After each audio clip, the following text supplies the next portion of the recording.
Surviving in hell was thought to be an impossible feat. It was a place teeming with monstrously powerful creatures, and among them one existence reigned supreme, the Demon King. And that Demon King was none other than our protagonist, Park Soo-ho. By now he had survived in hell for so long he'd lost count of the years. Through countless battles he had finally conquered it all. But life as the ruler of hell was excruciatingly dull. He yearned to return to Earth to see beautiful women instead of tentacled monstrosities, to savor delicious cuisine instead of radioactive octopus. In his 10,000th year in hell, he finally found his way out of that infernal place, leaving the damned demons behind. Lava flowed like waterfalls in this desolate place, the ninth circle of hell. The landscape was a ruin, bathed in the crimson glow of molten rock. Even the moon hanging in the sky was grotesque. In its deepest reaches, where only the mightiest demons could survive a perpetual war, raged to determine the strongest. A black demon, its body adorned with fiery yellow stripes and a pair of massive horns, let out a ferocious roar as it pursued a red-furred creature. The two titans clashed violently, their battle tearing the landscape asunder. They exchanged relentless blows, a blur of punches and kicks. Despite the clear difference in size, their power seemed evenly matched.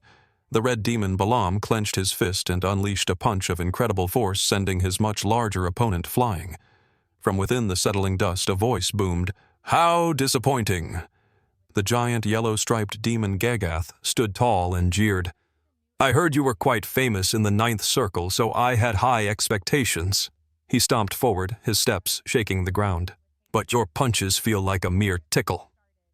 The red demon Balaam narrowed his eyes and retorted scornfully, "You're all talk." Enraged by the insult, Gagath charged. "Who do you think you are to insult me?" He lunged forward, but in the blink of an eye, a massive explosion erupted, engulfing the battlefield in flames. However, it was Gagath who was thrown back by the blast. Balaam emerged from the inferno completely unscathed and shot forward like a cannonball. In an instant, he delivered a devastating punch to the giant's face. The impact was even more powerful than before, shattering the nearby rock formations in a cataclysmic shockwave. With a triumphant smile, Balaam spread his massive wings and took to the sky. On the other side of the battlefield, Gagath was still airborne from the last blow, not yet having hit the ground. Balaam had already anticipated his trajectory and was there to meet him, readying another strike. Just as he predicted, before Gagath could recover, he was struck again. The colossal demon became like a ball, helplessly pummeled back and forth. With one final mighty punch, Balaam slammed Gagath from the sky straight into the ground. Dust and debris clouded the air. As it cleared, only Balaam remained standing, his red wings unfurled. His eyes widened and he grit his teeth as he looked ahead. From out of nowhere, a horde of smaller, green-skinned demons swarmed towards him. They were weak but numerous, clinging to his arms, legs, and wings, trying to immobilize him. "Child's play!" he roared, shaking them off. But it was a distraction. As Balaam was occupied, Gagath recovered. The smaller demons were his underlings, buying him time to attack. The giant demon seized the opportunity, smashing his fist down from above in a surprise attack. He grinned, believing he had landed a fatal blow. He looked down at the crater filled with lava, seeing no trace of Balaam. But before his victory could sink in, his eyes went wide with shock. Balaam stood there, not only unharmed, but glowing with even greater power. Flames erupted from his hands. "Playtime is over!" he roared, blazing with fury as he charged at Gagath. Gagath met the charge with a desperate shout, throwing a flurry of punches. But it was useless. With a single brutal blow, Balaam caved in the side of Gagath's torso. He followed with a relentless barrage of attacks, roaring, "I am the strongest in the ninth circle of hell." One final punch tore straight through Gagath's abdomen, ending the giant's life. In this endless war, it was believed that no absolute victor would ever emerge until he appeared. Moments after his valiant victory, Balaam was now a picture of utter misery.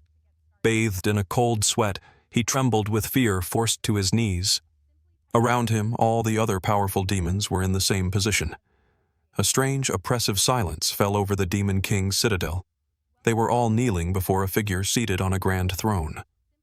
This was the Demon King, the true ruler of all demons, Park Soo-ho. On the scorched earth of hell, the demon Balaam knelt, his voice filled with reverence. "Your Majesty, why do you wish to return? Here in hell you have already obtained everything." In response, he received only a terrifying silence. The Demon King's eyes flashed, and a single glance was enough to send a shiver of pure dread through every demon present. Balaam broke into a cold sweat as the king's voice echoed in his mind, carrying with it the chilling aura of his innate power, the authority of predation. Balaam's mind reeled in horror. He has absorbed the power and essence of every demon he ever faced. He was the one who brought about the fall of the 7 princes of hell. Those princes were once beings of immense power, equals in the hierarchy of hell, yet all had fallen before the king of myriad demons. The other demons trembled, whispering amongst themselves in a panic. "The king is angry. That fool Balaam, he's about to be devoured." And they were certain that even a high-ranking demon like Balaam was about to become the king's next meal. But the voice that spoke was not one of rage, but of profound weariness. "Everything. How can you say that?" Balaam flinched, keeping his head bowed low. "I have been trapped in this cursed place for 10,000 years. Park Suho lamented, his voice hollow. "The same landscapes, the same cycle of slaughter day after day." He was so exhausted he could barely speak, his head sinking to his chest. Finally, overcome with helpless frustration, he roared, "To truly have everything, I need to have that." This was the Demon King Park Suho, a being driven to the brink of madness by the monotony of hell. Hearing this, Balaam's eyes lit up with a desperate idea. "Are you hungry, Your Majesty? If so, your humble servant has something to offer." He barked an order at his underlings. "Bring the meal." They scrambled to present a massive platter. Balaam pointed to it with pride. "Though this is hardly enough for the king who has consumed legions, please accept this meager token from your lowly servants." With a flourish, he lifted the lid. Beneath it was the writhing, raw white flesh of a massive octopus-like creature. It was a grotesque sight, but Balaam presented it with excitement. "This is the head of Folklore, the greatest power remaining in the underworld. Please devour it to your heart's content." At the sight of the disgusting thing, Park Suho snatched it and hurled it directly into Balaam's face. "I wouldn't be caught dead eating that, you bastard," he cursed. The creature splattered across Balaam's face. Stunned and confused, the demon could only stammer, My apologies." Staring at the slimy mess on the floor, Park Suho muttered, "I don't want to eat something so ugly and repulsive." He clenched his jaw. "I want—" His voice rose to a shout, his power flaring so intensely that the surrounding demons froze in terror. But the image in his mind was not one of conquest or power. It was a steaming, fragrant pot of stew. His voice became an almost pathetic plea. "I want to eat kimchi jigai." The demons stared back in utter confusion. "Kimchi jigai," they repeated, murmuring amongst themselves. They had never heard of it, never seen it, and certainly never eaten it. Yet, eager to please, they began to roar with feigned enthusiasm, "Kimchi jigai, the ultimate food desired by our voracious king." The first thing they thought of was a platter of raw, bloody flesh. "That's not it, you idiots." Park Suho snapped, his patience gone.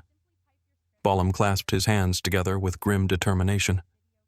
"Your Majesty, what kind of head must we use to make it, or what manner of entrails? Just give the word and I will tear apart anything to satisfy you." The demons buzzed with violent enthusiasm, ready to commit any atrocity to please their king. The more they tried, the more Park Suho despaired, burying his face in his hands. "Kimchi jigai isn't anything like that," he groaned. He had forgotten that demons had no concept of cuisine. They knew only how to devour the bodies of their defeated foes. Trying a different approach, Balaam offered, "Perhaps you seek entertainment. I recall you took great pleasure in the slaughter of the 7 princes of hell." The other demons nodded in agreement, their eyes wide with admiration. As expected of the king of blood and slaughter, but their praise only made him more miserable. "No!" he yelled. "I want to read novels and manhwa." This was too much for Balaam. Believing he had failed his king completely, he slammed his fists on the ground, his face contorted with grief. "Your Majesty, if my meager existence cannot satisfy you," he began to sob theatrically, "please kill me for my uselessness. Just listen to me for once." "She." Park Suho shouted over him, but Balaam's wailing only grew louder. Sighing in defeat, Suho slumped on his throne, resting his chin on his hand. "If only I had a loved one."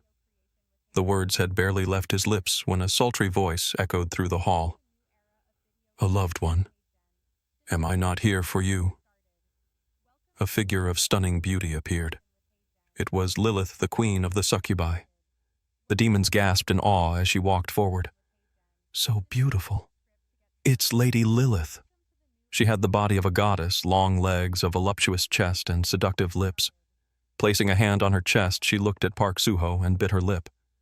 Your Majesty. But as she got closer, her face came into view, and it was a Lovecraftian nightmare. It was a writhing canvas of countless unblinking eyes. Are you not satisfied with having Lilith's heart?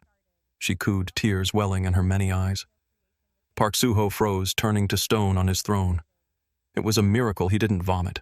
Mistaking his horrified paralysis for shyness, Lilith blushed and pressed on.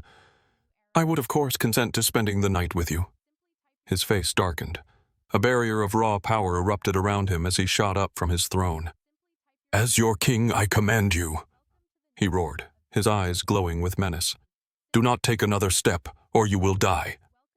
Her eyes, all of them, welled up with more tears. Oh, you're so shy, she cried, her tentacles snaking out to wrap around his arm. How can you call yourself the king of the 9 hells when you're this timid? Ah! He screamed in revulsion, but the demons below watched with shimmering eyes, completely misreading the situation. Oh my, the king is so shy. I'm so jealous. They were utterly captivated by the queen of succubi. She coiled around him, trying to pull him into a kiss as he desperately pushed her away. In his mind, a single thought surfaced compared to Lilith Balam was actually quite cute, like a loyal pet. You couldn't judge a book by its cover. But Lilith's cover was a horror story he couldn't bear to look at for another second. This was the final straw. These experiences solidified his resolve. Clenching his fists, his eyes burning with determination, Park Suho made his decision. Earth. I must return to Earth. The demons fell silent, their jaws agape. Balam and Lilith immediately fell to their knees, calling out his name. But after 10,000 years, his decision was as solid as bedrock. After devouring the last of the 7 princes, his preparations were finally complete. It was time to claim his reward. Park Suho rose decisively from his throne. His eyes fell upon his 2 most powerful subordinates. Balam, he commanded, his voice deadly serious. Prepare it. Balam looked up, his expression full of anguish. My king. He clearly did not want to obey. Suho's glare was like ice. Do you need me to repeat myself? The threat struck Balam like a physical blow. He squeezed his eyes shut and bowed his head low. My apologies. I will prepare it at once. He turned and bellowed to the demons below. All of you, summon Amun. Prepare the instruments for the great ritual. Elsewhere, the demon Amun stood before a great altar, chanting in an arcane tongue as stone monoliths hummed with power. Soon, the ritual was ready. Your Majesty, Balam reported, bowing low. The preparations are complete. Good, Suho replied curtly. Lilith followed behind him, her many eyes brimming with tears. Both demons trembled with emotion as they watched Park Suho remove his heavy, ornate demonic cloak and cast it to the ground. Shedding the last symbol of his infernal reign, he turned and began to walk up the steps toward the shimmering portal alone. Without a backward glance, Park Suho walked forward.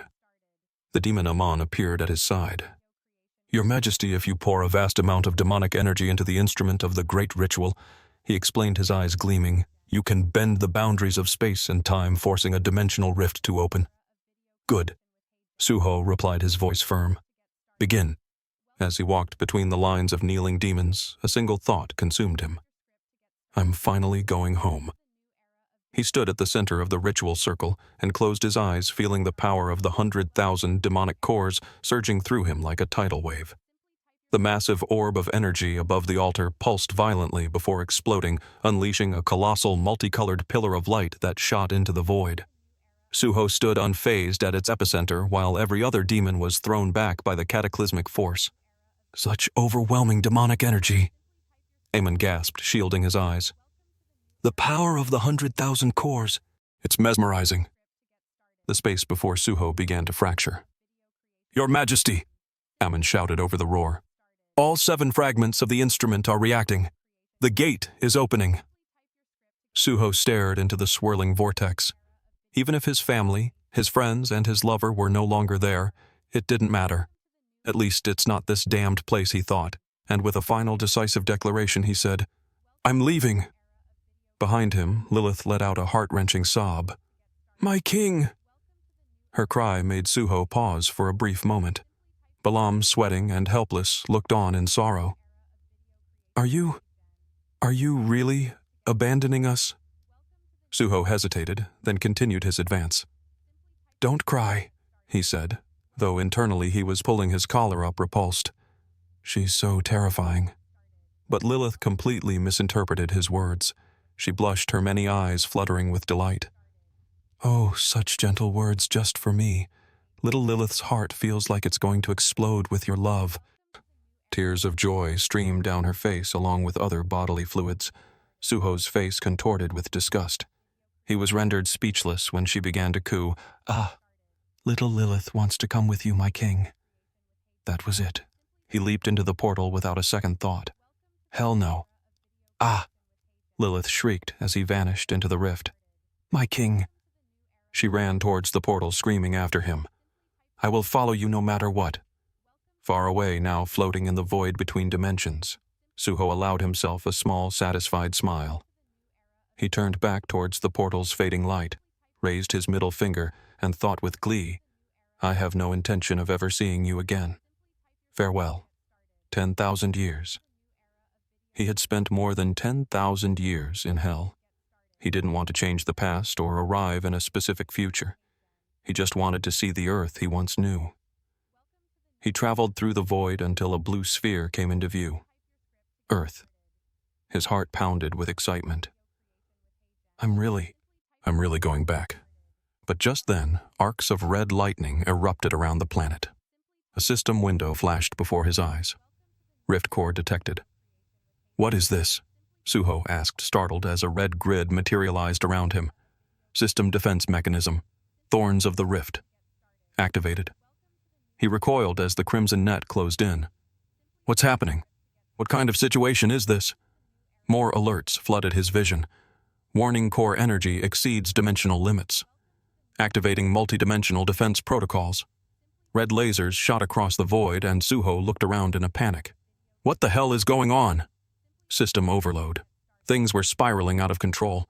A massive bolt of lightning struck him directly, and he screamed in agony. System messages flashed relentlessly. "Failure! Failure! Rift core cannot be fully purged." Sealing limit initiated.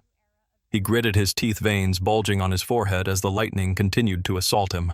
His hand trembled as he raised it. "Don't you dare!" He growled, his eyes blazing with fury. "You bastard!" His vision went black as he lost consciousness.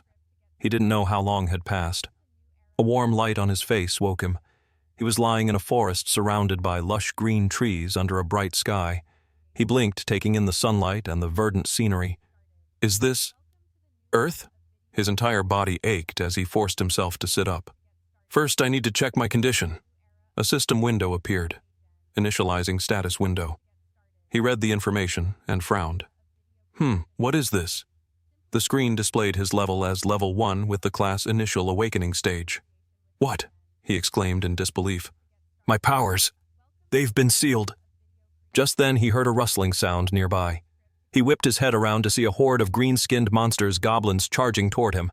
What the hell are these things? There were dozens of them. He was certain that creatures like this had never existed on the Earth, he knew. His eyes lit up, his battle instincts taking over. "First, I'll deal with them." But as he prepared to lunge, he froze. He tried to summon his power, but nothing happened. He clutched his chest in shock, feeling the demonic energy from the 100,000 cores reduced to a mere trickle. While he was still reeling, the goblins swarmed him. One latched onto his arm. In that split second, he had to make a choice. "I'll have to use this." Clenching his fist, his eyes glowed a deep crimson. A surge of familiar power returned. This will have to do. He unleashed a single punch, sending the goblins flying. It was the authority of the demon. A single sharp wing sprouted from his shoulder, and his eyes glowed red with killing intent. A purple-skinned goblin leader, foolishly overconfident, charged at him with a sword. In a flash, a system message appeared. "You have successfully slain an E-rank monster." And with every strike, another message popped up. After a frantic flurry of attacks, he had already reached level 4. Staring at the corpses littering the ground, he wondered, What kind of monsters are these, and what is this experience point nonsense? It was meaningless, but he could feel himself growing stronger. He held out his hand and chanted, "Sunbow," unleashing his demonic power. The space around him warped. I tried to analyze their physiology, but I can't find any information about this world. Another notification appeared. +1 mana. His eyes went wide. What mana? He was stunned. Damn it. A power that should only exist in hell exists here too. The more he thought, the more Park Soo-ho's spirit sank into despair. He grit his teeth, veins pulsing on his temples. Could it be that this isn't Earth? He whispered, his voice trembling with frustration. No, that can't be right. The only reason I endured that hell for so long was for the chance to come back here. Just as he was about to be consumed by hopelessness, a scream tore through the desolate air. He quickly uncovered his ears to listen. A scream. It didn't sound like the monsters from before. Disbelieving, he turned his head. Another scream echoed through the trees, and this time he recognized it instantly. A person. A human. The thought ignited a fresh spark of hope within him. He took off at a blinding speed, his legs moving so fast they were a blur. 10,000 years, he thought as he ran. For 10,000 years, all I've seen are grotesque monsters with countless tentacles or 1,000 hideous arms. I don't care what this person looks like. They can be terrifying for all I care. Just please have 2 eyes, a nose, and a mouth. Please be human. Please no tentacles. His desperation was a prayer. The memory of Lilith made him shudder. From a distance he could see the silhouette. A young woman with purple hair was surrounded by a pack of goblins. I found her. Please. The closer he got, the more fervent his prayer became. Finally, he could see her clearly. 2 eyes. Check. A nose. Check. He scanned her beautiful form. His eyes widened in horrified relief. No tentacles. He was so overcome with joy that tears streamed down his face. He sprinted forward just as the goblins raised their clubs to strike.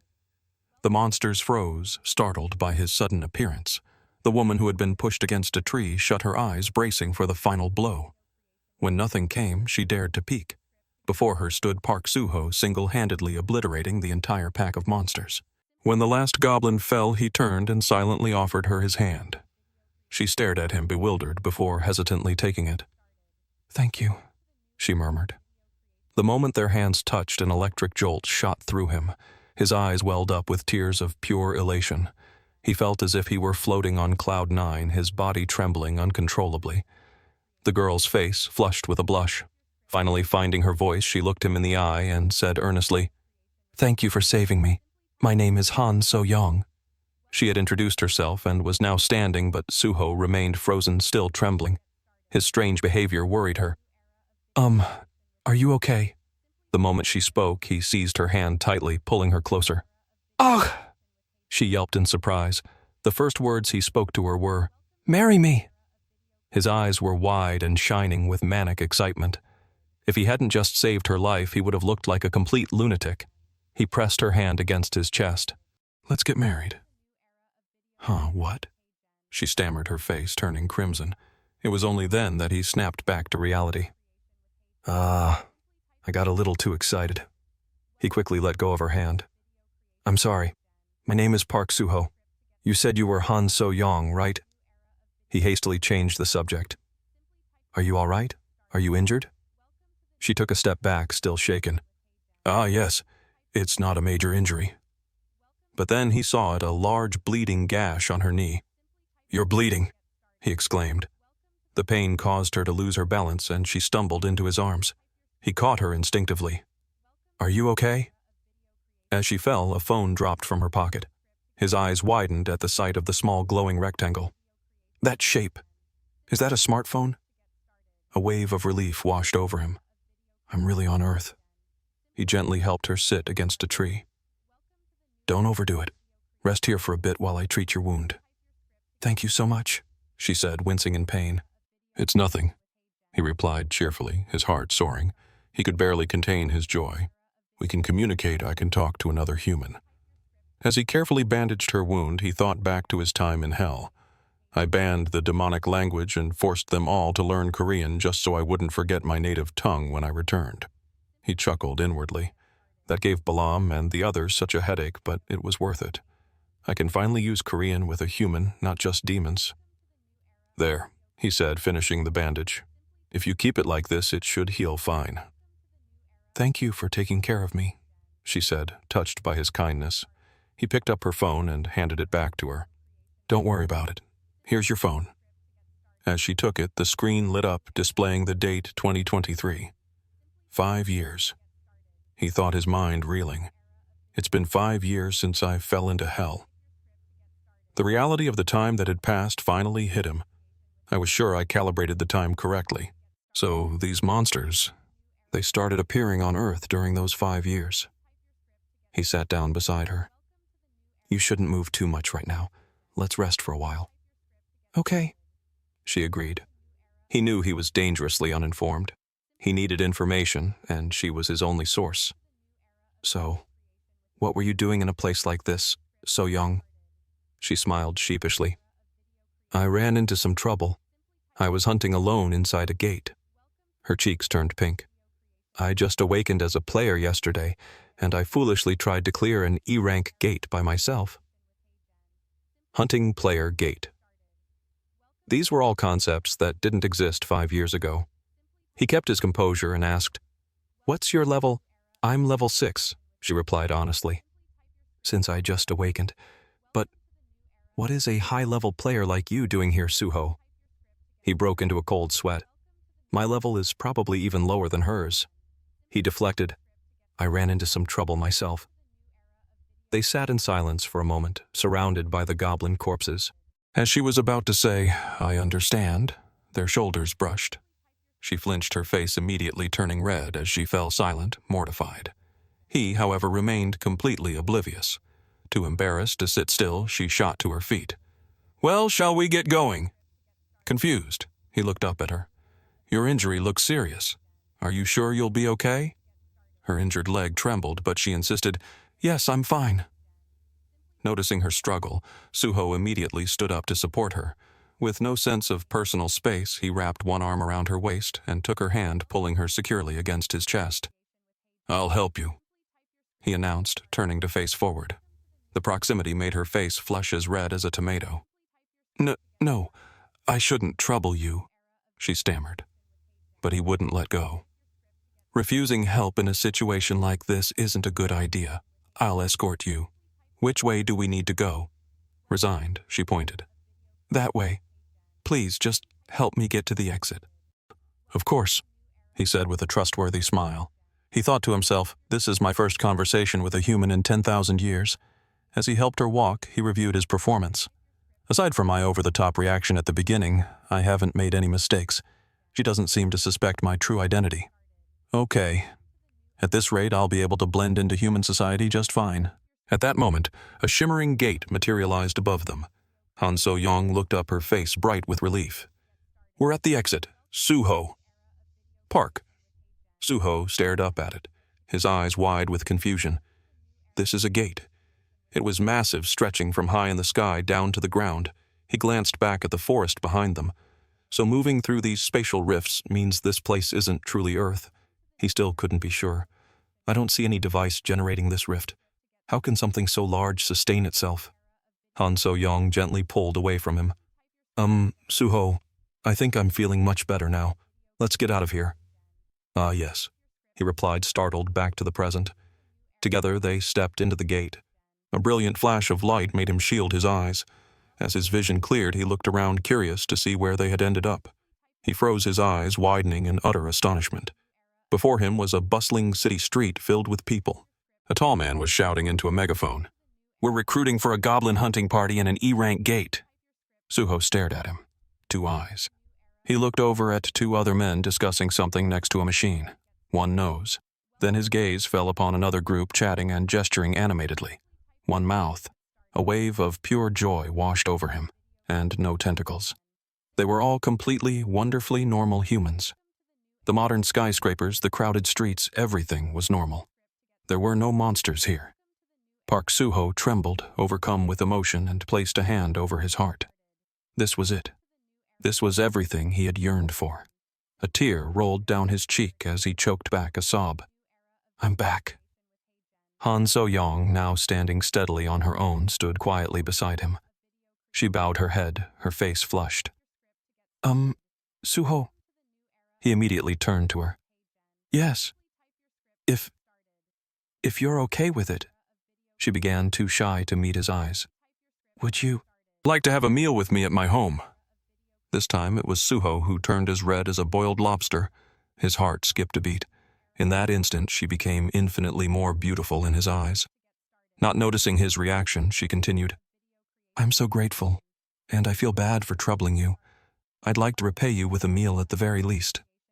He hung on her every word, feeling his heart flutter. This is it. This is my springtime. How could he possibly refuse such an alluring invitation from a beautiful girl? He struck his coolest pose. Ha ha, look. I already said refusing is not a good idea, so I guess I can't. Just as he was speaking, 2 men in protective gear approached them. You two wait a moment, they called out. Hello? We need to confirm your player licenses. Suho turned to them completely baffled. License? Of course he didn't have one. He didn't even know what it was. Please wait a moment, Han So Yong said, rummaging through her pockets. Suho stood there awkwardly, a knot of anxiety tightening in his stomach. You, sir, one of the guards said, pointing at him. Your player license, please. Damn it, Suho cursed internally. He decided to act. Yes, of course. He pretended to search his pockets, thinking, this isn't going to work.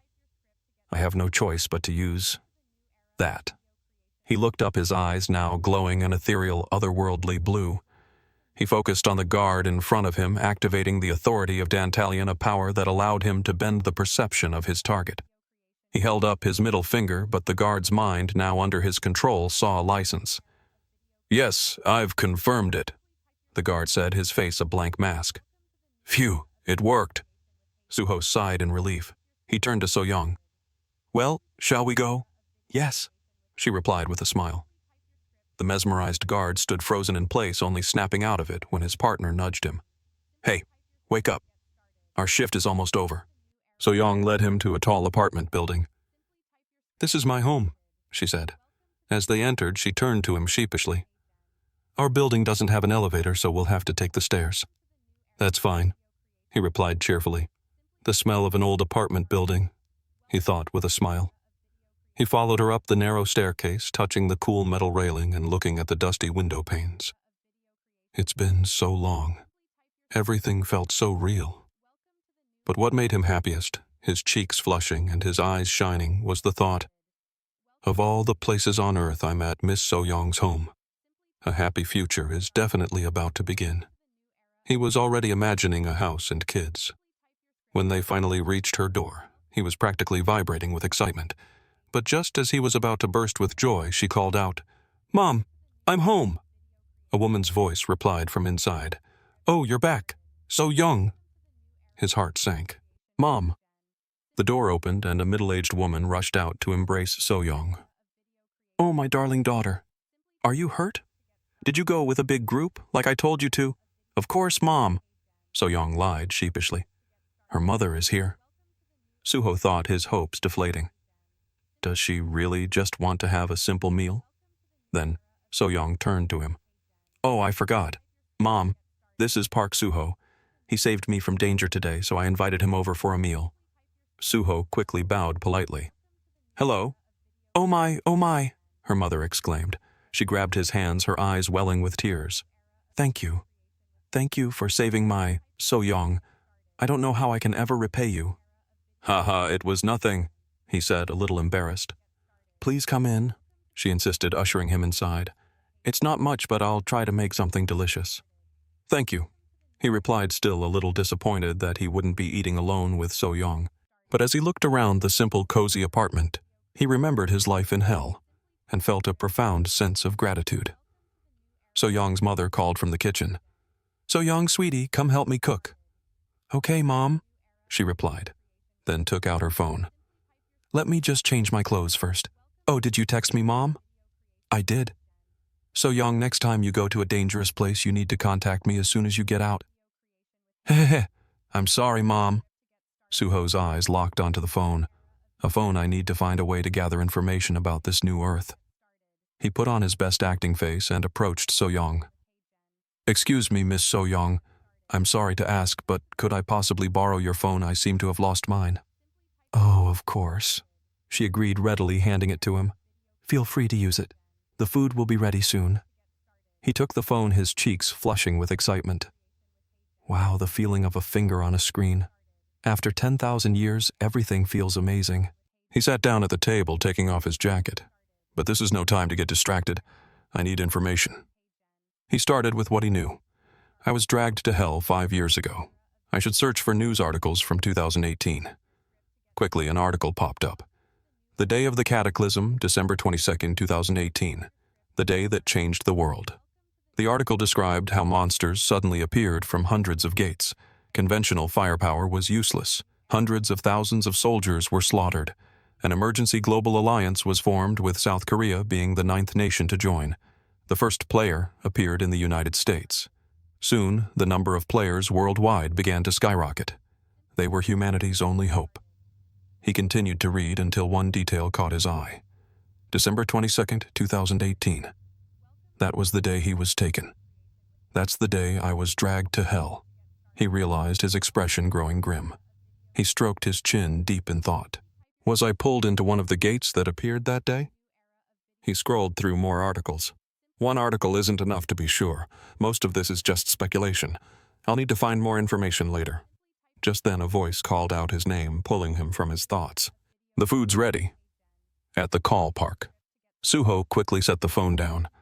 A pot was placed on the table and he beamed. Thank you so much. Then he froze. His eyes widened in disbelief as he stared at the pot. It was a bubbling, vibrant red-orange stew, exactly like the one he had dreamt of for 1,000 years. Bon appetit, Suho, Han So Yong said with a smile. I hope you like it. He just sat there, mouth agape, staring at the stew. Kimchi. Jigai. His hand trembled as he picked up a spoon, his mind screaming with a single thought. Kimchi jigai. He carefully scooped up a piece of meat from the pot. Honey, let's eat, So Yong's mother said. Yes, Mom, she replied. But then she noticed Suho muttering to himself, Kimchi. With the focus of a bomb disposal expert, Suho raised the spoon to his lips. The room fell silent. He took a bite, chewed once, and swallowed. Immediately, he plunged the spoon back in for another bite, then another, shoveling it into his mouth with a scoop of rice. He ate with a desperate, silent intensity, as if he hadn't eaten in, not 5 years, but 10,000. After I fell into hell, I had to devour demonic energy just to survive. I became a creature much like them. But my humanity, my taste buds remained. Nothing in hell could satisfy them. The demons I was forced to eat tasted like garbage. I thought I would go insane. He remembered the anguish, the humiliation of having to eat those grotesque creatures raw, crying as he did so just to stay alive. The only thing that kept me sane was a single wish to return to Earth.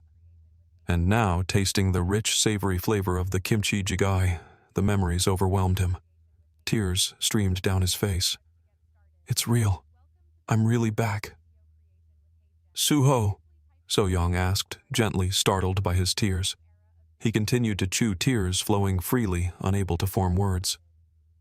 So Yong, he finally managed, his head bowed low. I'm so grateful. This is delicious. Thank you so much. So Yong let out a sigh of relief, a slight blush on her cheeks. I should be the one thanking you.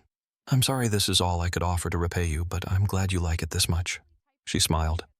Is it really that good? With his mouth full, his eyes still wet with tears, he nodded vigorously. Yes, I'm sorry, but could I have another bowl? She immediately stood up. Of course. Let me get you some more. Even her mother chuckled, delighted. It's wonderful to see you enjoy it so much.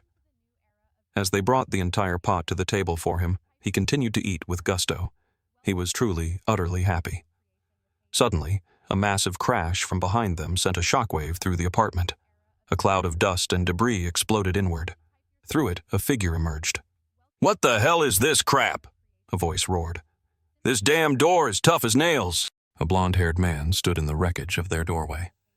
"Hey, Han So Yong! Get out here!" He stomped into the room, getting right in her face. "Who the hell gave you permission to enter a gate on your own, huh?" His demeanor was aggressive and violent. So Yong's face hardened, her eyes flashing with anger.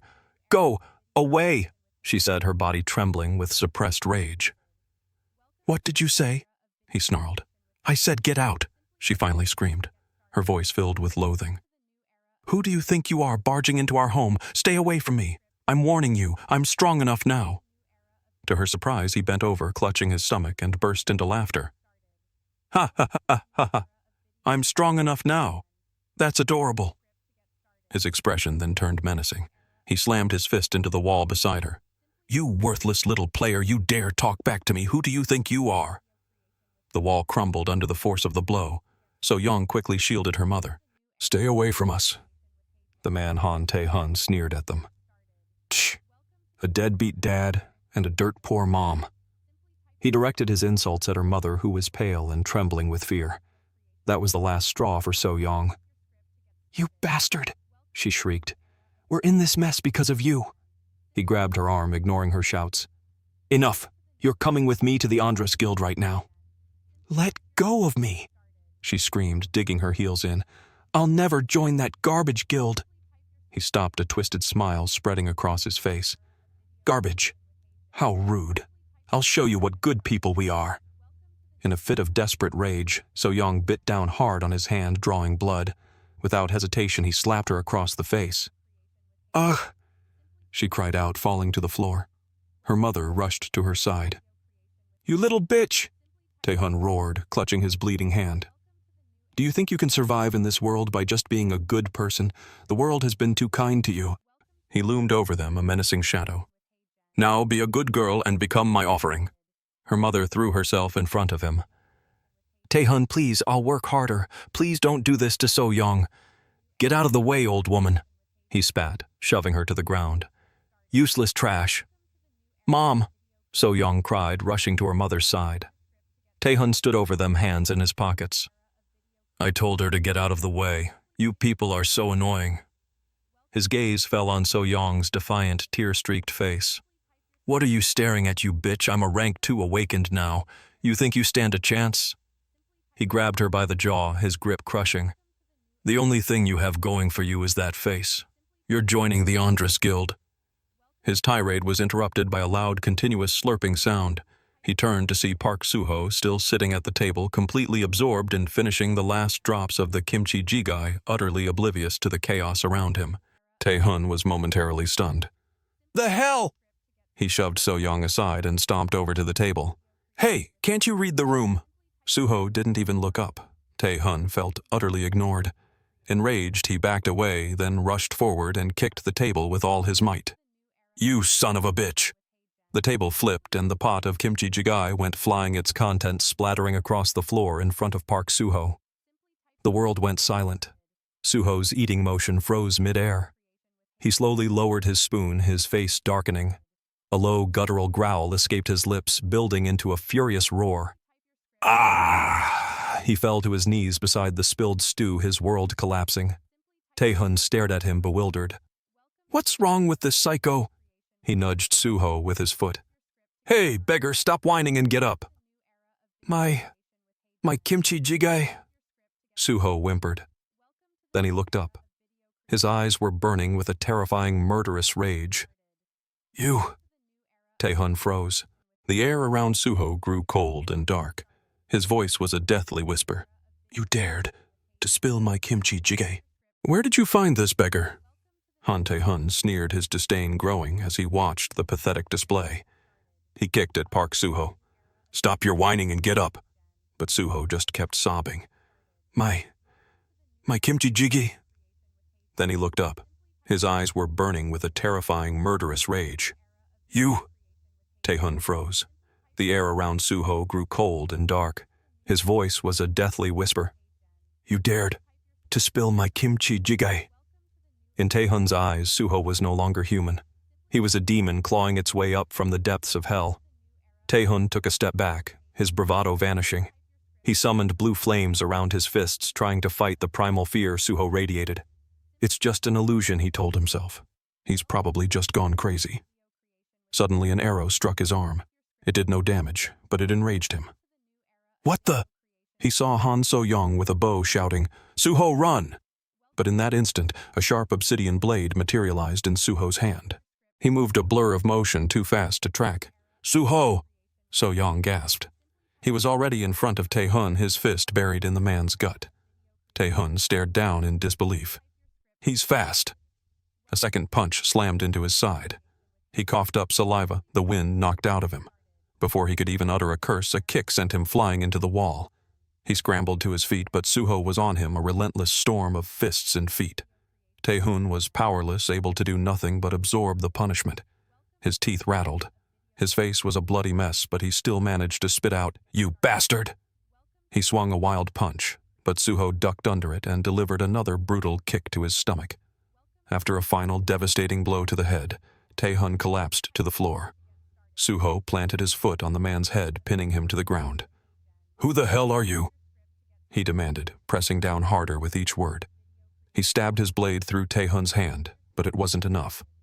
"This isn't over." Suho snarled, his eyes glowing a malevolent red. "There are many more punishments waiting for you. For spilling my kimchi jjigae." Tae-hun coughed up blood. "Kimchi jjigae? You're doing all this over some stew?" The words were like fuel to a fire. Suho grabbed him by the hair and slammed his head against the floor again and again.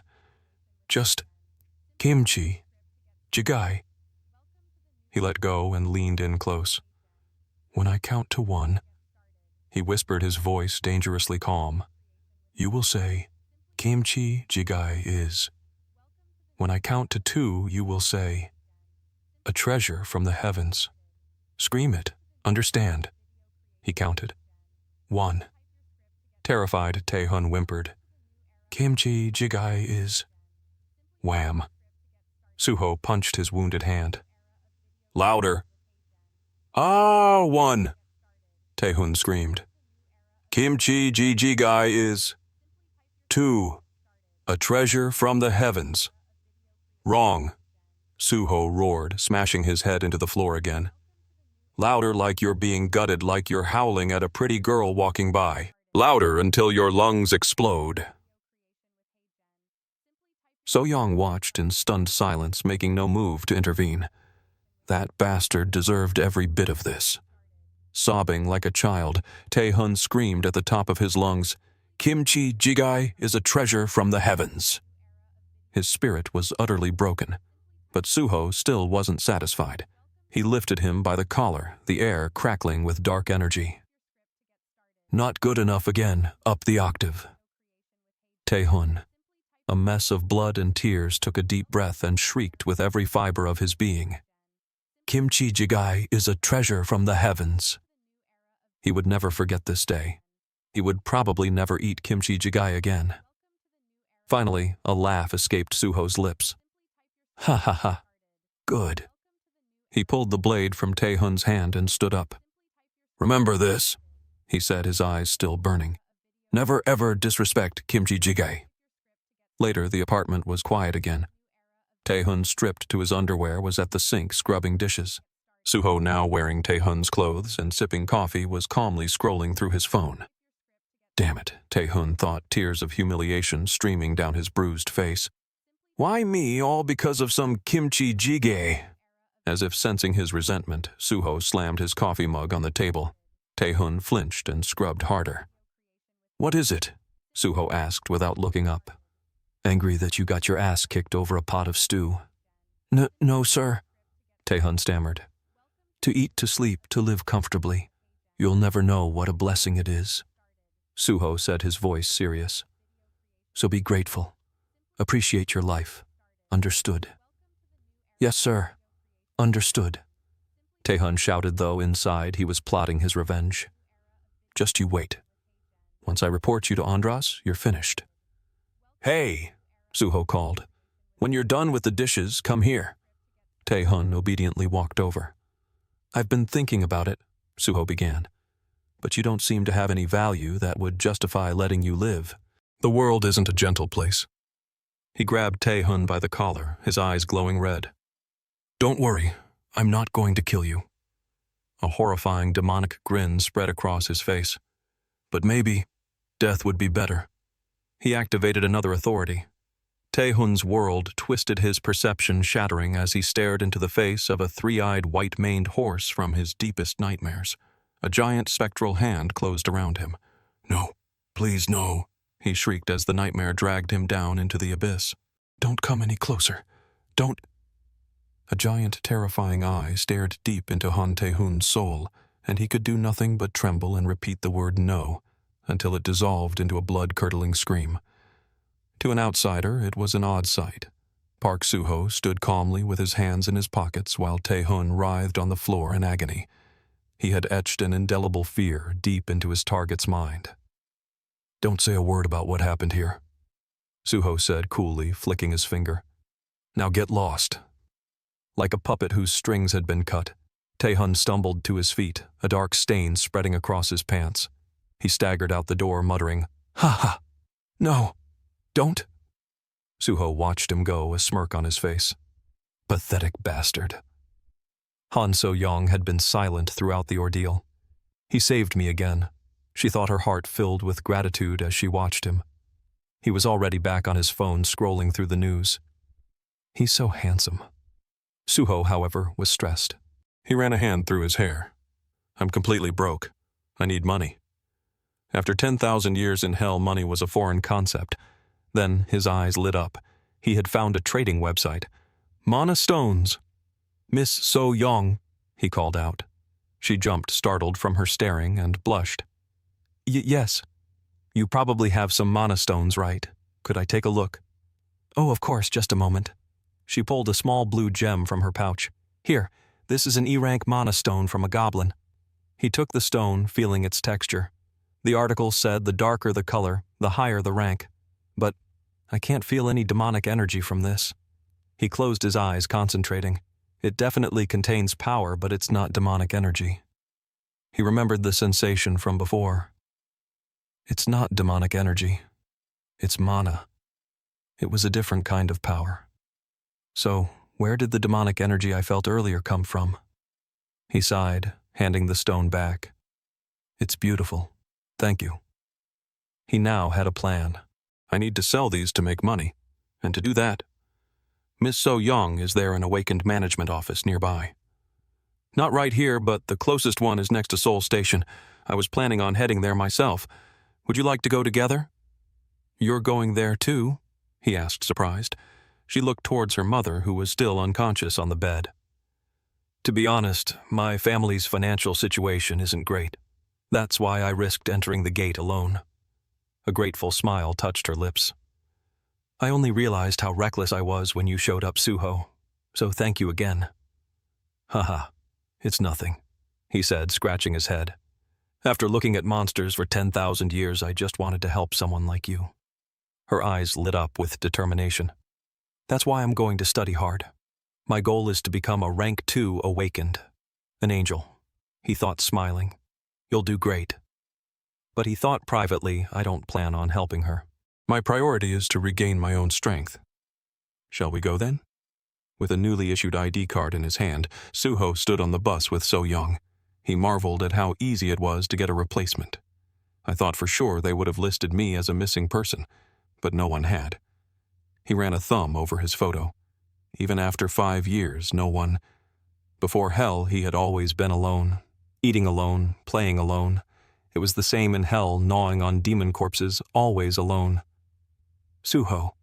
So Yong's soft voice pulled him from his thoughts. "Look out the window. We're almost there." He looked out at the magnificent city skyline. "It's beautiful, isn't it?" she said. "I love the view from here." "Yeah," he admitted, a small smile on his face. "It's amazing." They arrived at the player management office, a skyscraper that dwarfed even Incheon Airport. "Here we are," So Yong announced. "The main headquarters."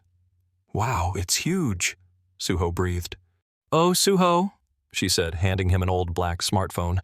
"This is my old phone. There's Wi-Fi inside, so we can use this to talk later." "Thank you," he said, his eyes shining. "She really is an angel." I'm going to go register for the rookie lecture now.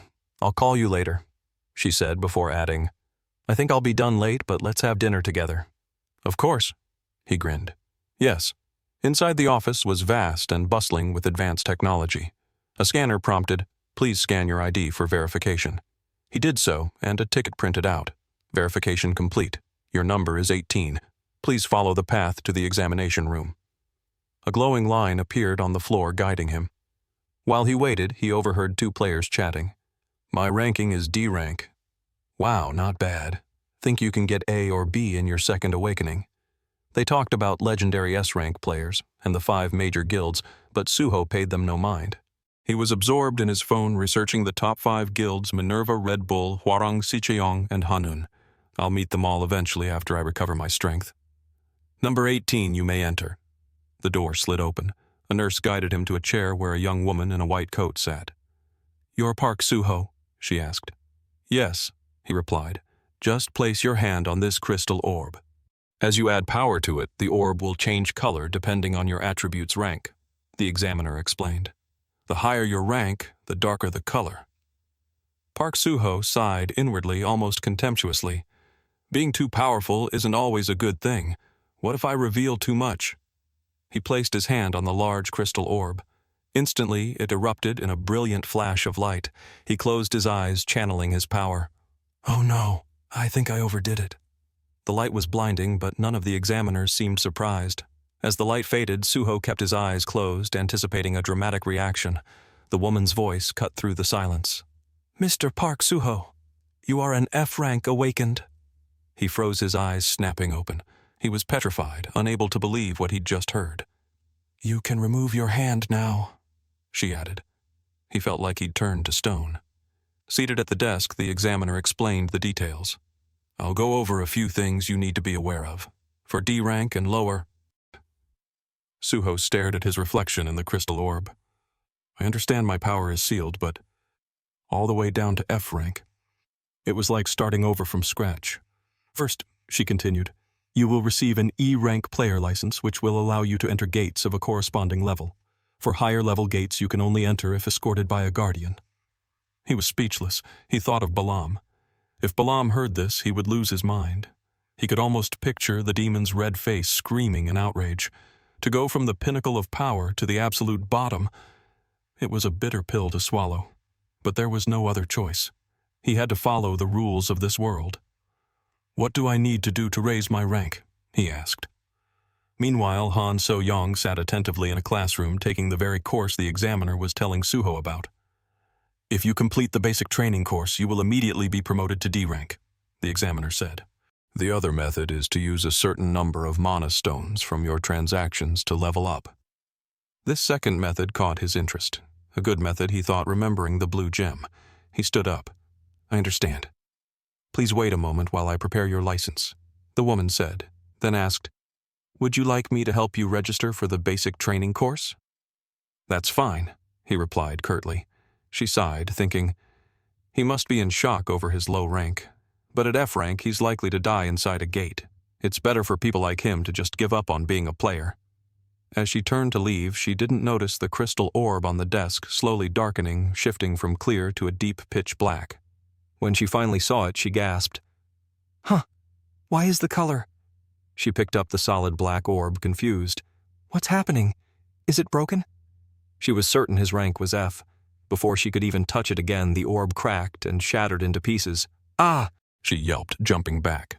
The orb had split in two, charred from the inside out. But she couldn't believe it was his power. Impossible. Even Park Ganghun in S rank only produced a dark gray color.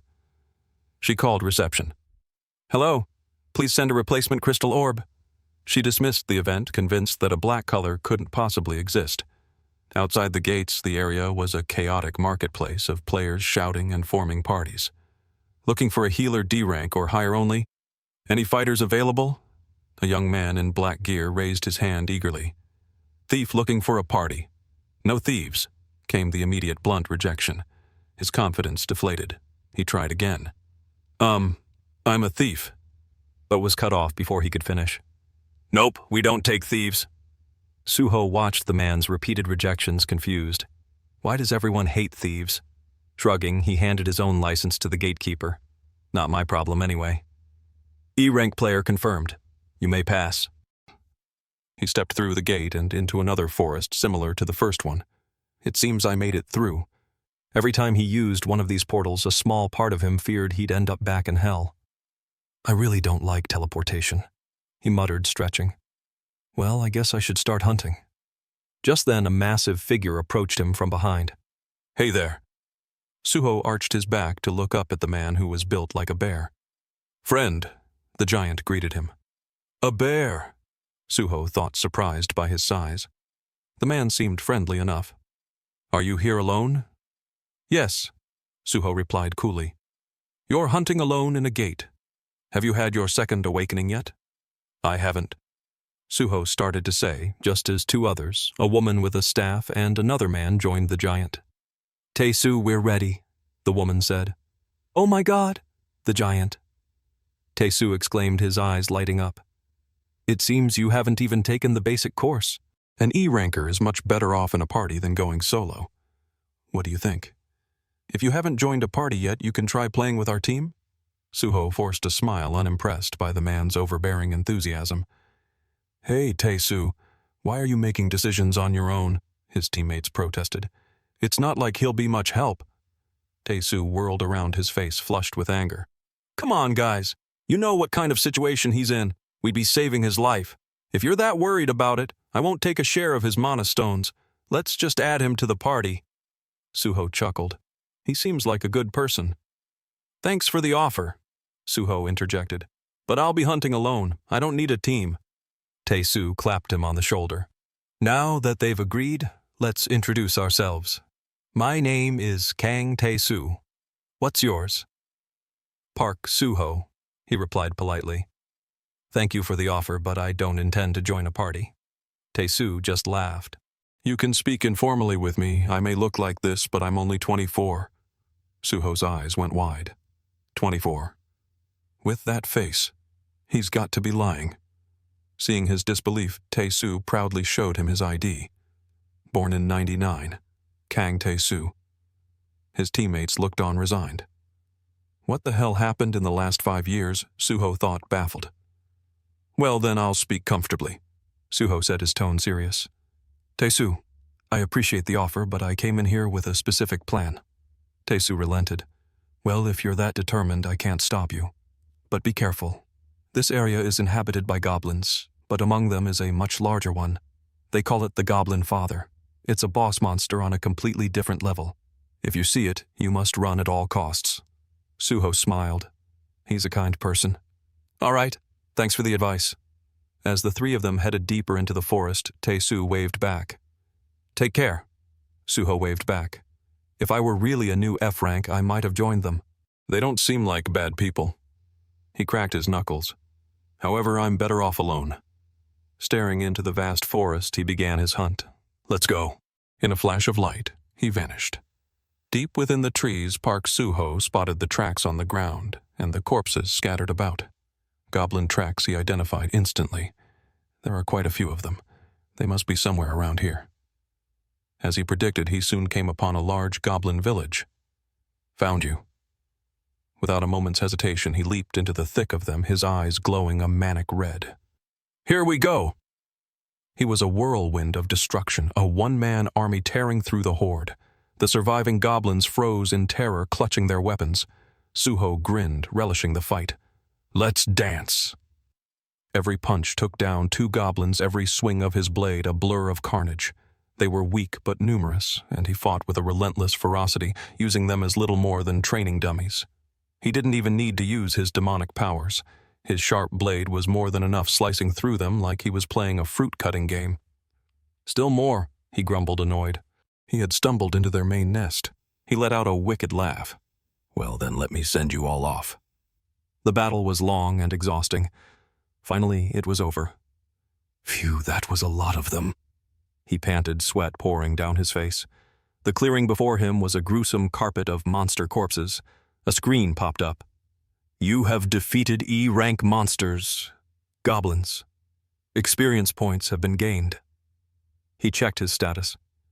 It seems my mana increases when I level up. He crouched down and touched one of the goblin corpses. A black, shadowy aura enveloped him. I knew it. There's no demonic energy in the mana stones. Behind him, a massive fanged maw materialized in the air, his authority of predation. I can feel it. The source of demonic energy isn't in the mana stones. It's in their bodies. He could sense that the fresher the corpse, the more potent the energy. This means if I absorb the bodies of freshly killed monsters, I can slowly gather demonic energy. Mana +2. A devious smile spread across his face. Excellent.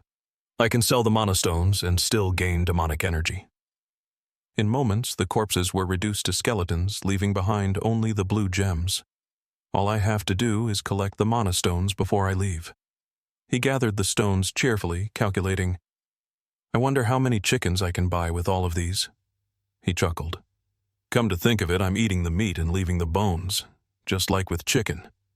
The thought of crispy, delicious fried chicken made his mouth water. I should definitely hit up a chicken joint when I get out of here. I'll even invite So Yong. He was lost in a happy daydream when a loud thud shook the ground behind him. He turned to see a massive, hulking goblin stomping out of the forest. That must be what Tessu was talking about. It was the goblin father. The beast was chewing on raw flesh, its eyes glowing. Suho stood his ground unafraid, but he was surprised to feel a significant amount of mana radiating from the creature. The goblin father raised its club, and Suho's eyes narrowed. It knows how to use magic.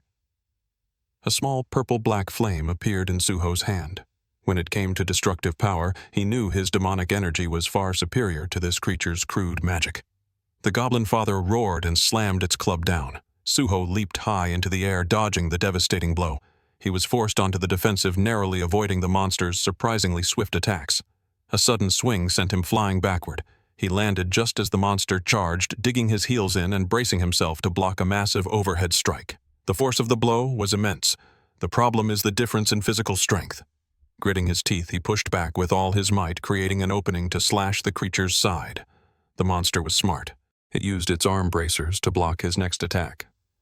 Damn it, Suho cursed as he was knocked back. My stats are still too low. He needed to find a bigger weakness. The monster attacked relentlessly, and Suho weaved and dodged, his movements fluid and precise. He lured it toward a large tree, analyzing its movements. Its tough arms are its main weapon.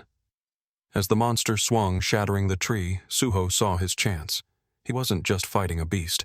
He was a predator toying with his prey. You're just my entertainment, he taunted, throwing a nearby skull to distract it.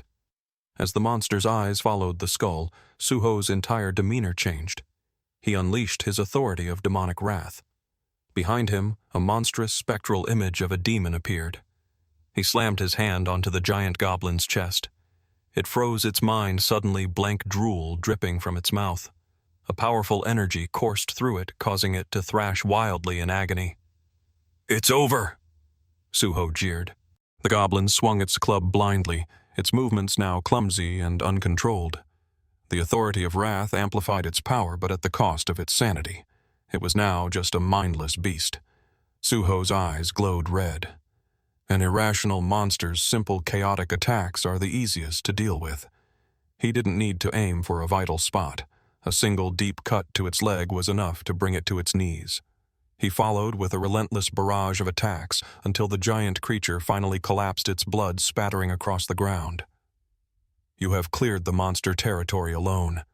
You will receive 150 experience points. You have gained 3 levels. You have unlocked your second awakening. All right, he cheered. The second awakening.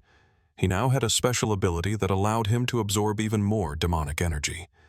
He placed his hand on the goblin father's corpse, activating his predation authority. A much darker, more potent energy flowed into him. Insatiable hunger activated. You will absorb significantly more demonic energy. His mana stats shot up. Perfect. He could feel his power surging at least 3 times stronger than before. This rapid increase could be dangerous, he thought, as his mind was suddenly pulled into a crimson-hued space, his mana gate Marias. He could feel that the seal on it had weakened. Is it because of the awakening, he wondered? If it's true, then as I continue to level up, the seals will weaken, and I'll be able to regain my original power in this world. A wicked smile spread across his face. This gives me even more reason to take on high-level gates. He collected the boss's monostone. Next stop, Third Awakening. Later, at a fast-food chicken restaurant, Suho and So Yong sat across from each other. He was finally satisfying his 10,000-year craving, tearing into pieces of fried chicken and chugging down a cold beer. "Ah, that's the stuff. Is it that good?" So Yong laughed. "Yes, it's delicious. Better than my kimchi jigai," she teased. He froze, genuinely conflicted. Finally, he declared, "Even so, I liked your kimchi jigai more." She giggled. "I'm just kidding. You're funny, Suho." She placed a drumstick on his plate. "Here, you can have mine." "Are you sure, thanks?" he said, happily accepting it. Her tone then grew serious. "Suho, if you don't mind me asking, do you have any friends or family?" The question made him pause. He downed the rest of his beer and set the mug down with a thud. "I don't. No friends, no family, not even a home." He looked away, a shadow of sadness in his eyes. "I don't really have anywhere to go." The atmosphere grew somber. "I don't know if this is okay," she began softly, "but if you don't mind, would you like to stay at my house?" He stared at her, stunned. "Huh. Are you sure?" She nodded, her expression sincere. "You don't know how much you've helped me in this short time. Don't worry about it." "Wow. Well then, I'll accept your offer," he said, a genuine smile returning to his face. "To our good fortune." "Okay," she smiled back. As they continued to chat, he felt a warmth he hadn't experienced in millennia. "Oh, one more thing," he said, pulling a thick wad of cash from his pocket, about 3,000,000 won. "I have something for you." "Huh, but why?" she asked, surprised. He grinned. "Consider it my rent." She blushed hastily, waving her hands. "If that's the case, then I can't accept it. You've already helped me so much." But he wouldn't take no for an answer. "You've had a lot of expenses recently. I know things have been tough." He pushed the money towards her. "Don't feel pressured. If you don't like calling it rent, just think of it as grocery money." The stack of cash sat on the table. Who could say no to money? Hesitantly, she took it, her eyes sparkling. "Thank you so much, Suho." He grinned. "It's nothing." "Then tomorrow," she declared, her eyes twinkling, "I'll use better meat to make the kimchi jigai. It will be even more delicious." This made him happier than the money. "Really?" he exclaimed. In his eyes, she had transformed into a true angel bearing a pot of kimchi jigai. "I knew it. So Yong really is an angel. I'll sell monostones to make money and make her happy." "So Yong," he asked, "are there any D-rank gates nearby?" "There's one close by," she replied. "I've never been, but I hear it's filled with lizardmen." Lizardmen, he thought, popping a piece of chicken into his mouth. "I'll have to go there tomorrow." He looked at the last 2 pieces on his plate. "I need to defeat stronger monsters, unlock my next awakening faster, and make more money." He ate the last pieces, a curious thought crossing his mind. "I wonder if lizardmen taste any good." "This room used to be my brother's," Han So Yong explained, leading him into a clean, well-kept room. "But you can use it however you like now." After a refreshing shower, Suho stepped into his new space. "Thank you so much, So Yong." He sat on the bed, a genuine smile on his face. "Thanks to you, I'll be able to get a comfortable night's sleep." "It's nothing," she replied, turning off the light for him. "Good night, Suho." "Good night, So Yong." He lay back on the bed, stretching luxuriously. Ah. He stared at the ceiling, a profound sense of peace washing over him. This is the comfort I haven't felt in 10,000 years. Exhausted from the day, he closed his eyes and drifted into a deep, dreamless sleep. Coming back here was definitely the right decision. The next day, the area in front of the gate was just as chaotic. Looking for a healer who has completed their second awakening, recruiting players with C-rank abilities or higher.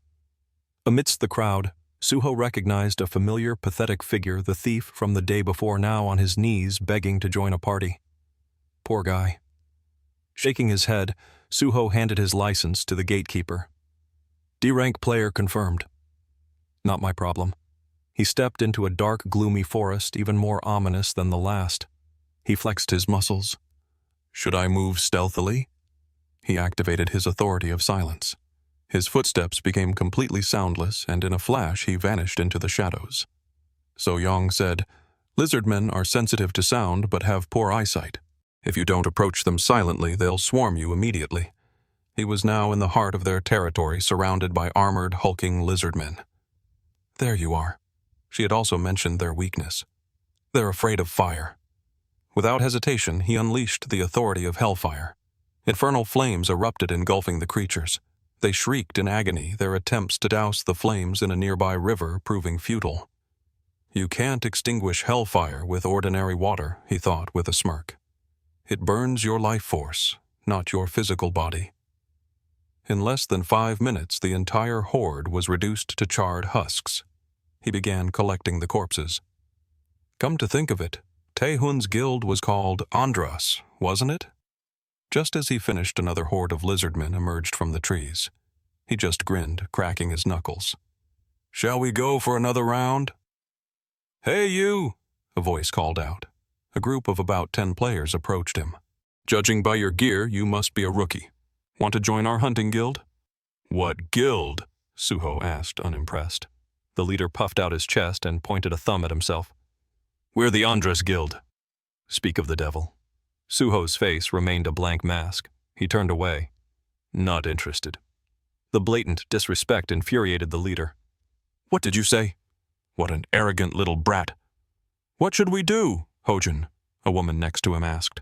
"The guild master will be furious if we return empty-handed." "Well then," Hojin sneered, his eyes filled with malice. "Let's leave him half dead and dump his body somewhere. It's been a while since we got to relieve some stress. Let's teach this rookie a lesson about life." They had no idea who they were dealing with. Suho continued his one-man slaughter, a whirlwind of hellfire and predation. "Seems like I've cleared out the entire vicinity," he mused, sighing. "To level up faster, I guess I have to take some risks." "Don't you remember?" a mocking voice called from behind him. It was Hojun and his cronies. "It's your seniors. We were just wondering how our little rookie was doing." Suho shot them a look of pure contempt, the kind of trash that preys on the weak. "Your concern is unnecessary," he said coolly. "As you can see, I'm doing just fine." Hojun's eyes narrowed. "Is that so? Your clothes are spotless, and there isn't a single corpse around you." "I was just taking a little break," Suho replied with a shrug. "Is that the kind of attitude you should have towards your seniors?" Hojun finally snapped, dropping all pretense. "What, you want to fight?" Suho taunted back, a dangerous glint in his eye. One of Hojun's men drew his weapon, but Hojun stopped him. "Don't worry," he said, a cruel smile on his face. "I've thought of a good way to discipline this disrespectful punk." He drew a jagged sword. "Let's see how long you can keep up that attitude." The rest of the guild surrounded Suho, their faces dark with menace. "You know kid lizardmen are very sensitive to sound." Suho just laughed. "I was wondering what you guys were capable of. Is this really it?" Hojun's smile faltered. "What the hell are you talking about?" Suho's entire aura shifted. His eyes glowed red and a demonic grin spread across his face. "If you want to scare someone," he roared, his voice booming, "you should at least be able to do this." He clapped his hands together and a swirling vortex of energy erupted from the ground. He slammed his foot down, and the earth trembled with a thunderous shockwave, the authority of ultrasonics. "Hey, you crazy bastard, stop!" Hojin screamed, his face pale with terror. The ground cracked beneath Suho's feet. Then an eerie silence fell. "There," Suho said with a chilling smile. What the hell was that?" one of the guild members stammered. They were frozen in their defensive circle, knowing what was coming. The sound had attracted every lizard man in the area, including their monstrous lord. In moments, they were completely surrounded. "I've never seen so many lizard men at once," a woman cried. "Hold the barrier," Hojun commanded, then glared up at Suho, who was now perched comfortably on a high branch. "You crazy son of a bitch! Are you trying to get us all killed?" "What are you talking about?" Suho replied, his voice as cold as the grave. "I have no intention of dying here." He activated his authority of sonokinesis, a power to manipulate sound. "The only ones who are going to die are you." The lizard men, ignoring Suho, completely surged forward, their frenzied attack focused solely on the Andress Guild. A sound manipulation skill. Hojin realized too late. The barrier shattered. The woman next to him was the first to fall, impaled by a lizard man's spear. The slaughter had begun. As the barrier fell, one of the female guild members looked back at Hojin with dying eyes. He sat frozen on the ground, too terrified to even breathe as his comrades were torn apart before him. He was utterly helpless, his weapon slipping from his trembling grasp and clattering to the ground. The sound sealed his fate. The lizard men turned their attention to him. "Save me," he sobbed, reaching a desperate hand towards Park Suho, who watched from his perch high above. Suho just crossed his arms, his face an emotionless mask. He had no intention of saving the man who had just tried to kill him. "Please, I was wrong. Please," Hojin begged. Suho simply smiled, raised a fist, and said, "Good luck." "You bastard!" Hojun screamed, but his words were cut short as a lizard man's spear pierced through his chest. He died in a storm of terror, anger, and regret. When the last of them was gone, Suho leaped down. A sadistic smile spread across his face, fighting evil with a greater evil. He raised his hand, and the authority of predation consumed the corpses of both humans and monsters. Mana +1. Predation cannot be used on this target. System G is providing protection. System G. The name sounded familiar. It seems players are protected by this system. He looked at the glowing blue mana stone lying next to Hojin's body.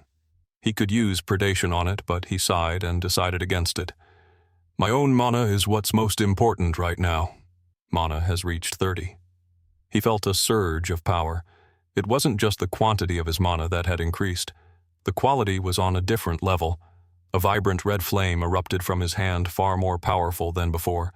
Just one more level up, he thought, picking up the mana stone. The third awakening isn't far off. 3 days later, Suho sat at the dining table happily slurping down the last of his kimchi jigai. It's as delicious as always. So Yong. Han So Yong smiled. Thank you, Suho. Are you heading to a gate again today? Yep, I should be back by dinner, he replied cheerfully. Aren't you pushing yourself too hard? You haven't taken a break in days, she said, her voice filled with concern as she poured him a cup of hot tea. Ha ha ha, I'm fine. He took the cup. When does your class end? I think I'll be done in a few more days. Starting today, we're going to be hunting goblins to level up, she said, a hint of worry in her voice.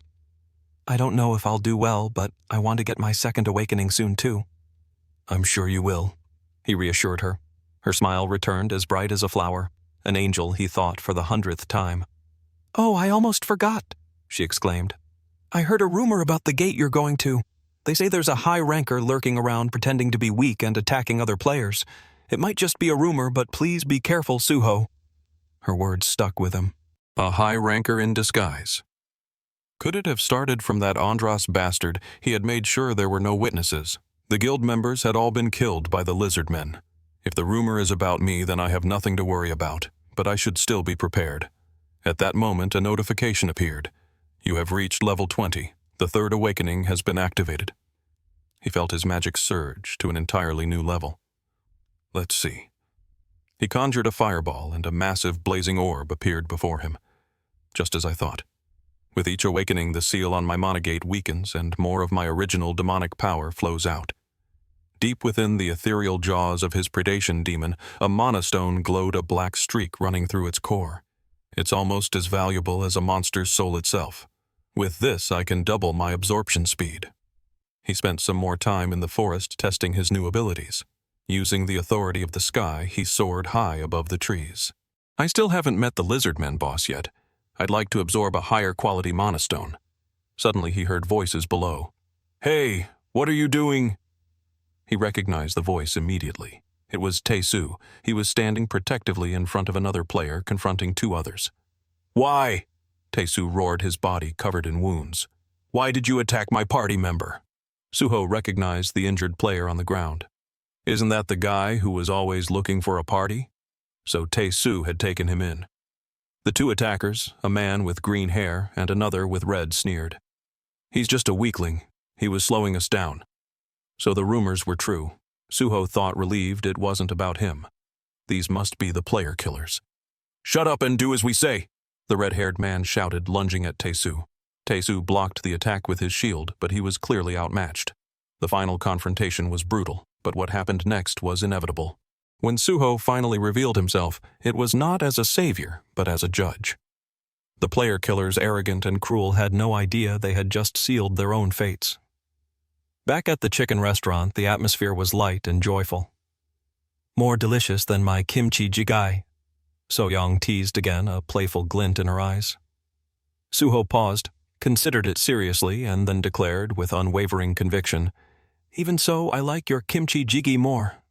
She laughed, a sound that was music to his ears. "I'm just kidding. You're so funny, Suho." Later her expression softened. "Suho, do you have any friends or family?" The question hung in the air. He downed his beer in one go. "I don't," he said, his voice quiet. "No friends, no family, not even a home." A gentle understanding filled her eyes. "Well, if you don't mind, would you like to stay at my house?" He was stunned into silence. They had only known each other for a day. She looked at him with sincere gratitude. "You don't know how much you've helped me." "Wow," he breathed. "Then I'll accept your offer." He took the fork she offered him. "To our good fortune." "Okay," she replied, her own smile reflecting the hope in his. The awkwardness between them was gone. "Oh, one more thing," he said, pulling out the stack of cash again. "I have something for you." "Huh? But why?" He grinned. "Consider it my rent." And so the demon king of hell, after 10,000 years of solitude and slaughter, finally found a home. Not in a castle of bones and brimstone, but in a small apartment with an angel who cooked him kimchi jigai. His journey was far from over, but for the first time in a very, very long time, he was not alone. "He's really a rank 2 awakened. How is he so strong?" Tessu gritted his teeth, planting his shield firmly into the ground. A bright light emanated from it as he channeled his power. "I won't go down as easily as you think," he roared, ready to fight to the death. The two attackers, Gang Qianho and Xiao Tae-shik, closed in. "He must have a high-rank attribute," Qianho mused. "Even so," Tae-shik sneered, "someone who hasn't even had their third awakening has no chance against us." He licked his jagged blade, his eyes filled with malice. "Now let's end this." "Remember, we're not allowed to kill him," Qianho reminded him. "Of course," Tae-shik laughed. From the bushes, Park Suho watched, intrigued. "They can't kill him." What does that mean? He had only come over out of curiosity, but now he hesitated. Tessu was a good person who had offered him help without a second thought. "Should I help him?" "Brace yourself," Tae-shik sneered at Tessu. "This is going to hurt." And just as he was about to strike, Suho's eyes widened. Wait a minute. In a blur of motion, he appeared between them, his gaze fixed on the demonic energy swirling around Tae-shik's weapon. "What the?" Tae-shik started, stunned. Demonic energy. Suho thought, his mind racing. "How do these guys have it? Who the hell are you?" Tae-shik snarled. "Just some random passerby?" This bastard's unlucky," Qianho chuckled. "Once you've seen our faces, you can't leave here alive."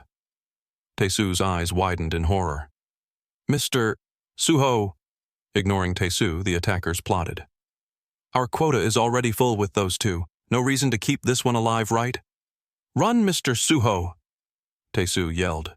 Tae-shik lunged his axe, aimed at Suho's head. "Time to die." But Suho didn't even flinch. With a single contemptuous backhand slap, he sent Tae-shik flying. The man landed in a heap, dazed and confused. "What did you do?" Qianho yelled, disbelieving. Before Tae-shik could even get up, Suho was behind him, delivering another slap that nearly sent his head spinning. "Mr. Suho!" Tessu stammered, his shield held limply at his side. He was watching in utter shock. "You bastard!" Qianho screamed, charging forward. Suho simply turned his cold gaze on him and unleashed the authority of the black hole, a blast of pure destructive energy that sent Qianho flying into a tree. He collapsed unconscious. Suho walked over to the whimpering Tae-shik and yanked him up by the hair. "Let me ask you a question." His eyes glowed a dangerous red. "Where did you get that demonic energy? You bastard. How do you know about—" Before he could finish, Suho smashed his face into the ground. I'm the one asking the questions, Suho said, his voice dangerously calm. Answer me. He lifted the man's bloody head again. Where did you get it? I can't say, Taeshik groaned. You don't want to say, Suho corrected, his grip tightening. He unleashed the authority of fear, and the three-eyed nightmare horse appeared in Taeshik's mind. The man's resistance shattered. Ah, the Guildmaster, he shrieked. The Guildmaster. The Guildmaster gave it to us. Silence. Cheon-ho, who had regained consciousness, roared from across the clearing. Suho's head snapped towards him, a vortex of green energy swirling around him. Stay out of this. A single blast of power sent Cheon-ho sprawling again. He turned back to Taeshik. The Guildmaster of what? Andress. The Andress Guild. Taeshik sobbed. Our Guildmaster performs a ritual and gives us this power. A ritual? What kind of ritual? Taeshik's body began to convulse violently. He couldn't say it. A device inside him designed to prevent betrayal had activated. His eyes rolled back, and with a final gurgle of blood, he died. Suho stared at the corpse, his teeth clenched in frustration. Excuse me, Tessu said hesitantly from behind him. Are you Mr. Park Suho? Yes, Suho replied. Just then, the other player, the young thief, regained consciousness. What happened? I knew it, Tessu exclaimed. It's the Mr. Suho I met before. He introduced Suho to the thief. This is the player who saved us. He then looked at Suho, confused. But I thought you were in an E-rank gate. I was there to take care of some business. Suho lied smoothly. Oh, so you're not a rookie? Tessu beamed, completely buying it. Anyway, thank you. If it weren't for you, we would have died at the hands of those bastards. Ha ha. Suho managed a weak laugh. Tessu's boundless energy was almost overwhelming. I want to thank you too, the young thief mumbled, blushing.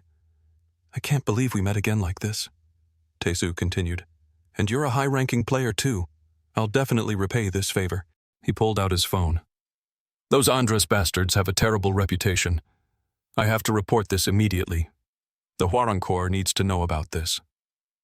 The Hwarang Corps? Suho asked. They're a group of players managed by the government. If I report that Andress is using players with demonic energy, they'll launch an investigation right away. Interesting, Suho thought. But then he had a better idea.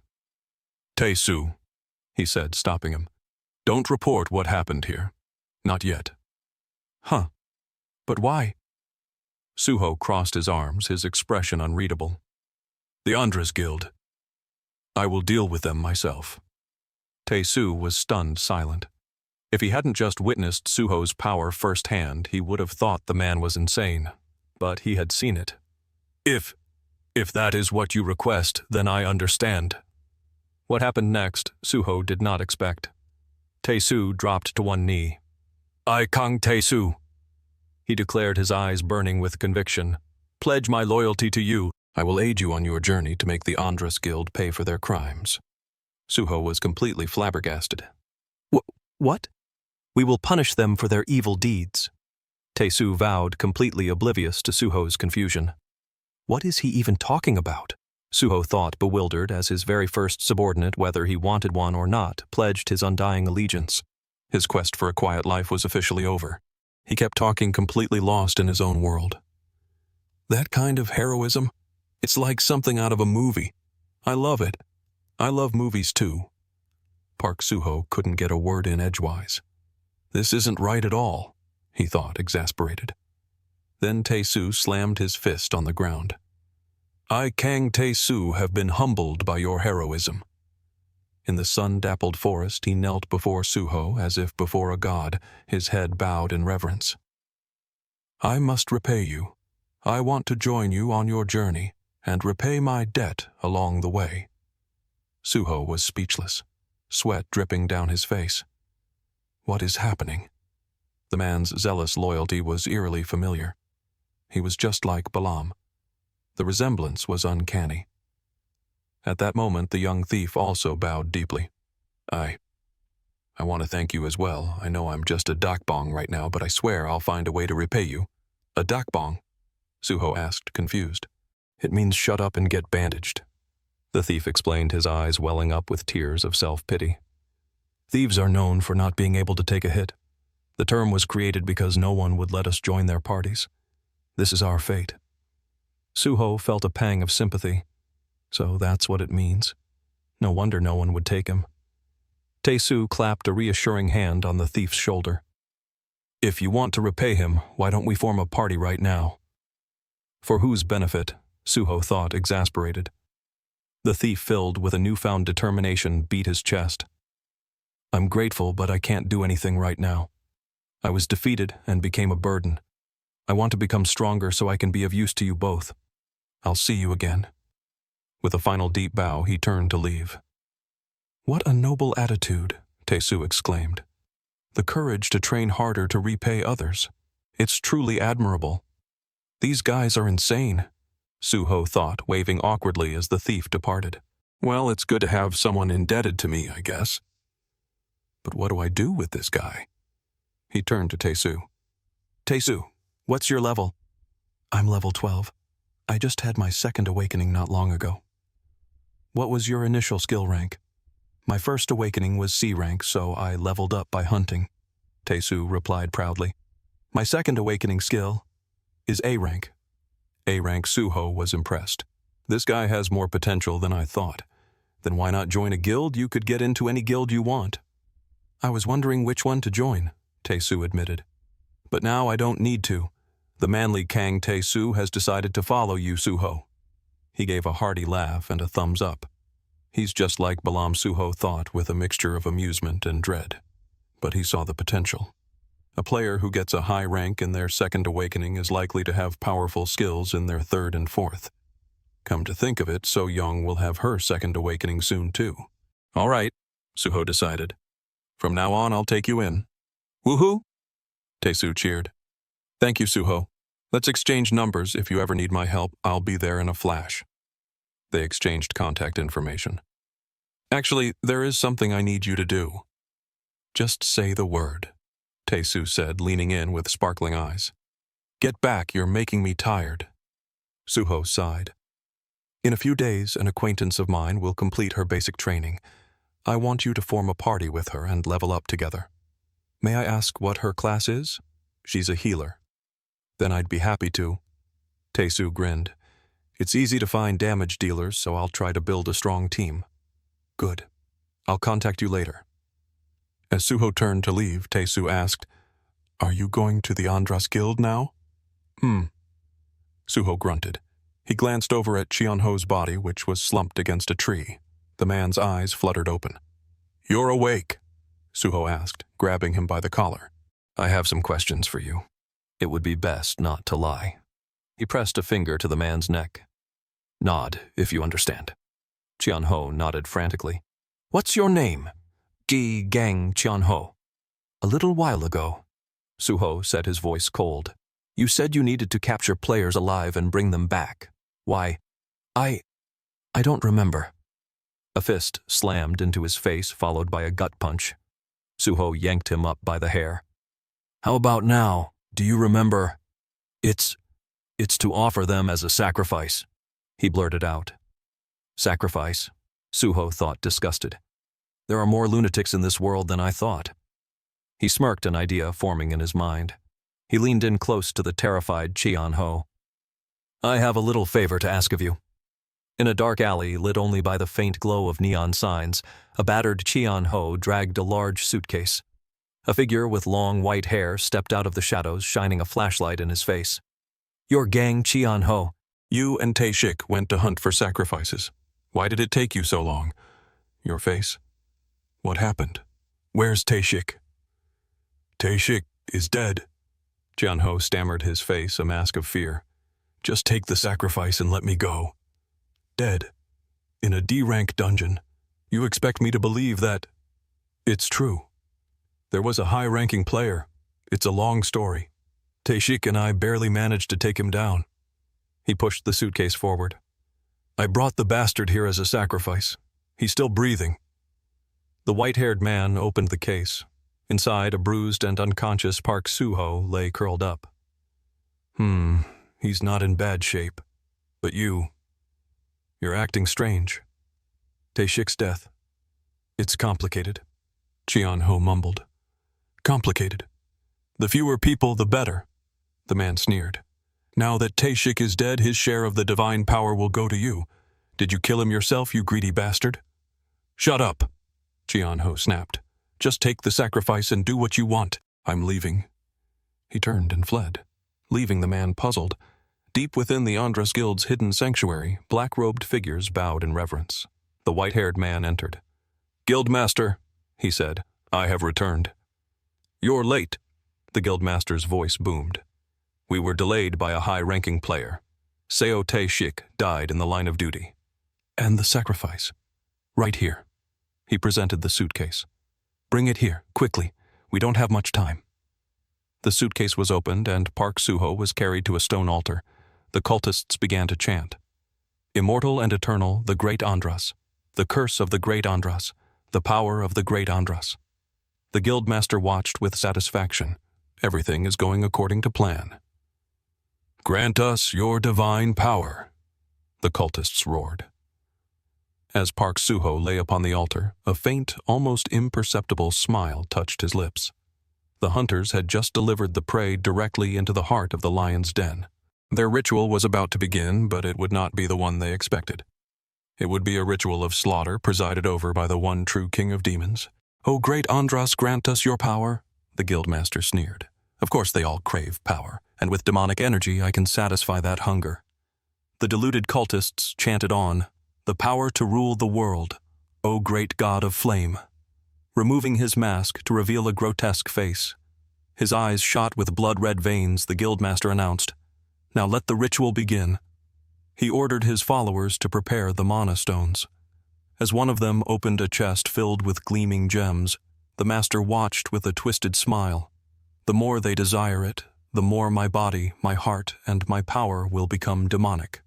Soon, I will become a true demon. "Whose turn is it to receive the blessing today?" he asked. "It was supposed to be Gang Cheon-ho, but he has refused to participate," a follower reported. "Is that so?" The master slammed his staff down. "Silence. If you wish to receive my blessing, bring the sacrifice and the mana stones here. Those who do not work do not deserve it." He raised his staff again. "Without my guidance, you would not even have this chance. Therefore, this unclaimed sacrifice belongs to me." He shattered the mana stones and a ritual circle materialized on the altar where Park Soo-ho lay. A fissure in reality opened above them, leaking a torrent of raw demonic energy. The guildmaster basked in it, his eyes rolling back in ecstasy. This magnificent power, but he knew it was too dangerous to absorb directly. But if I let this sacrifice absorb the energy until it dies, and then consume its blood, I can absorb the purest form of demonic energy. He channeled the torrent of energy into Soo-ho's body. "This will consume you and take your life," he cackled. To his surprise, Soo-ho was withstanding it. "Oh, he's holding up quite well. Is his awakening A rank or something?" The longer he held out, the more power he would absorb. 5 times. No, 10 times. 15 times the normal amount. This sacrifice is unbelievably powerful. 20 times, 30, 40, 50. The energy kept flowing endlessly. The master's elation turned to panic. "Wait. Stop," I said. "Stop." But it was too late. The process was complete. All the power he had painstakingly gathered was gone, absorbed by the sacrifice. He collapsed to the ground in despair. "No, it can't be." On the altar, Park Soo-ho sat up. "Wow, my stats just shot up by 20 points. "What? How?" the master stammered.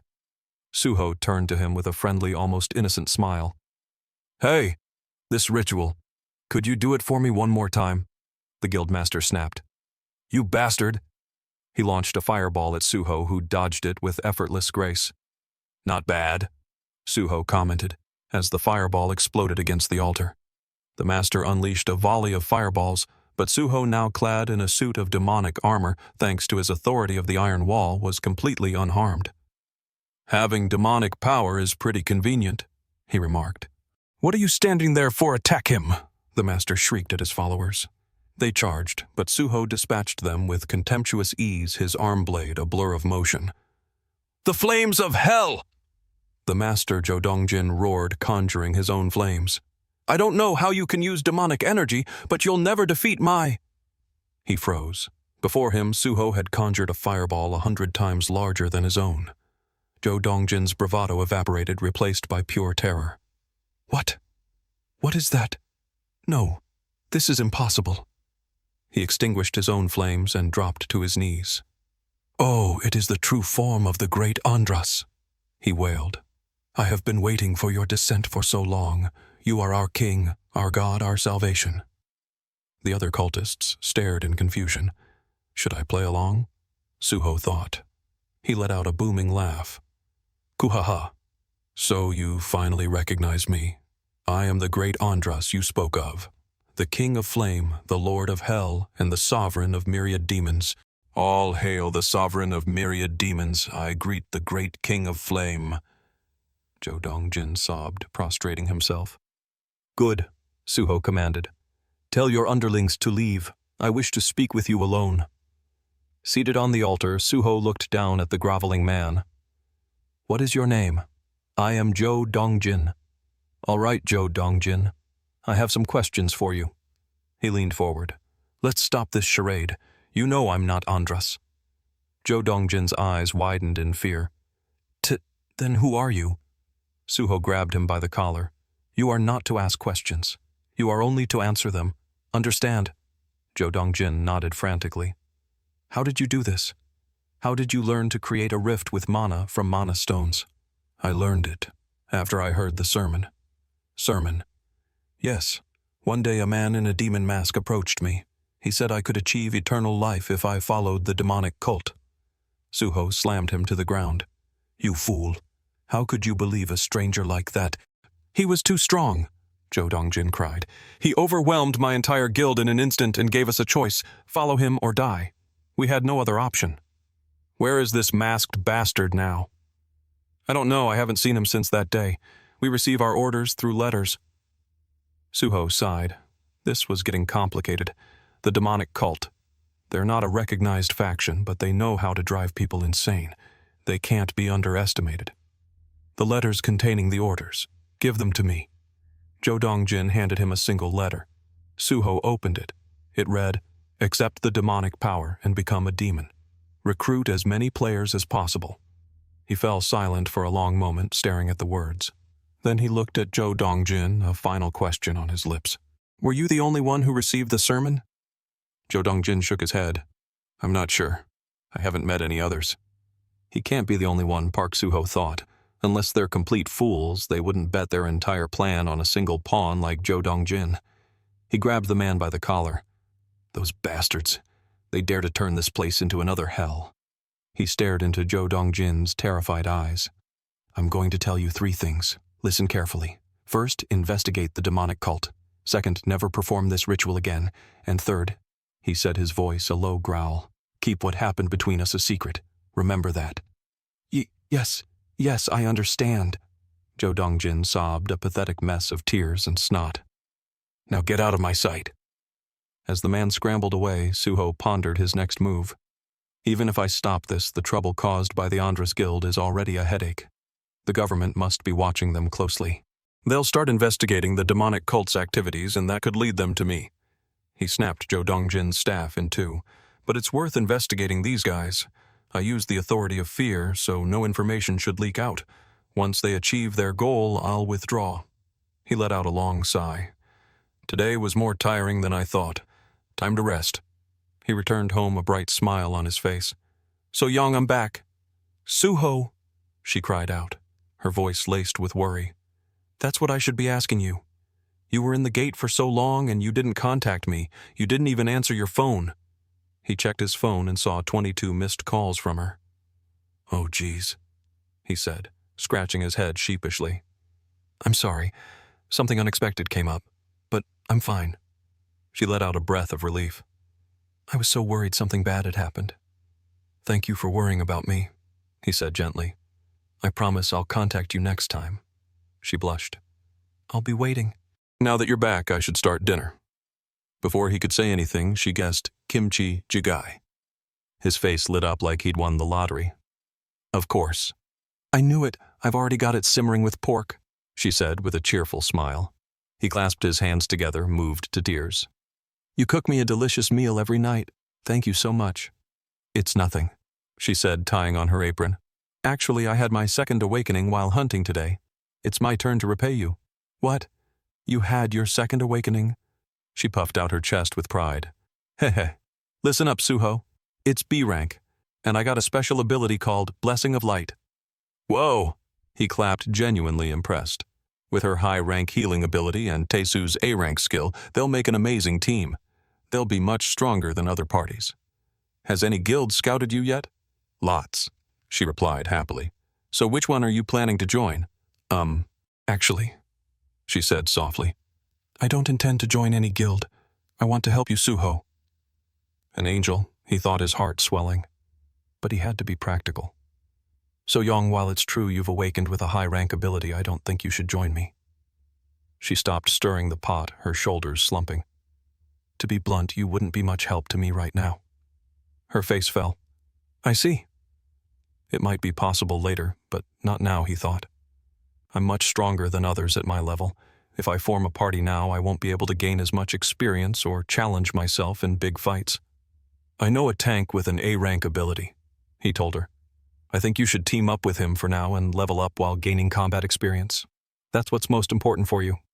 Her cheerful expression returned. Okay, I'll party up with the tank you mentioned. You both have high-rank abilities, so you'll be able to level up quickly, he encouraged.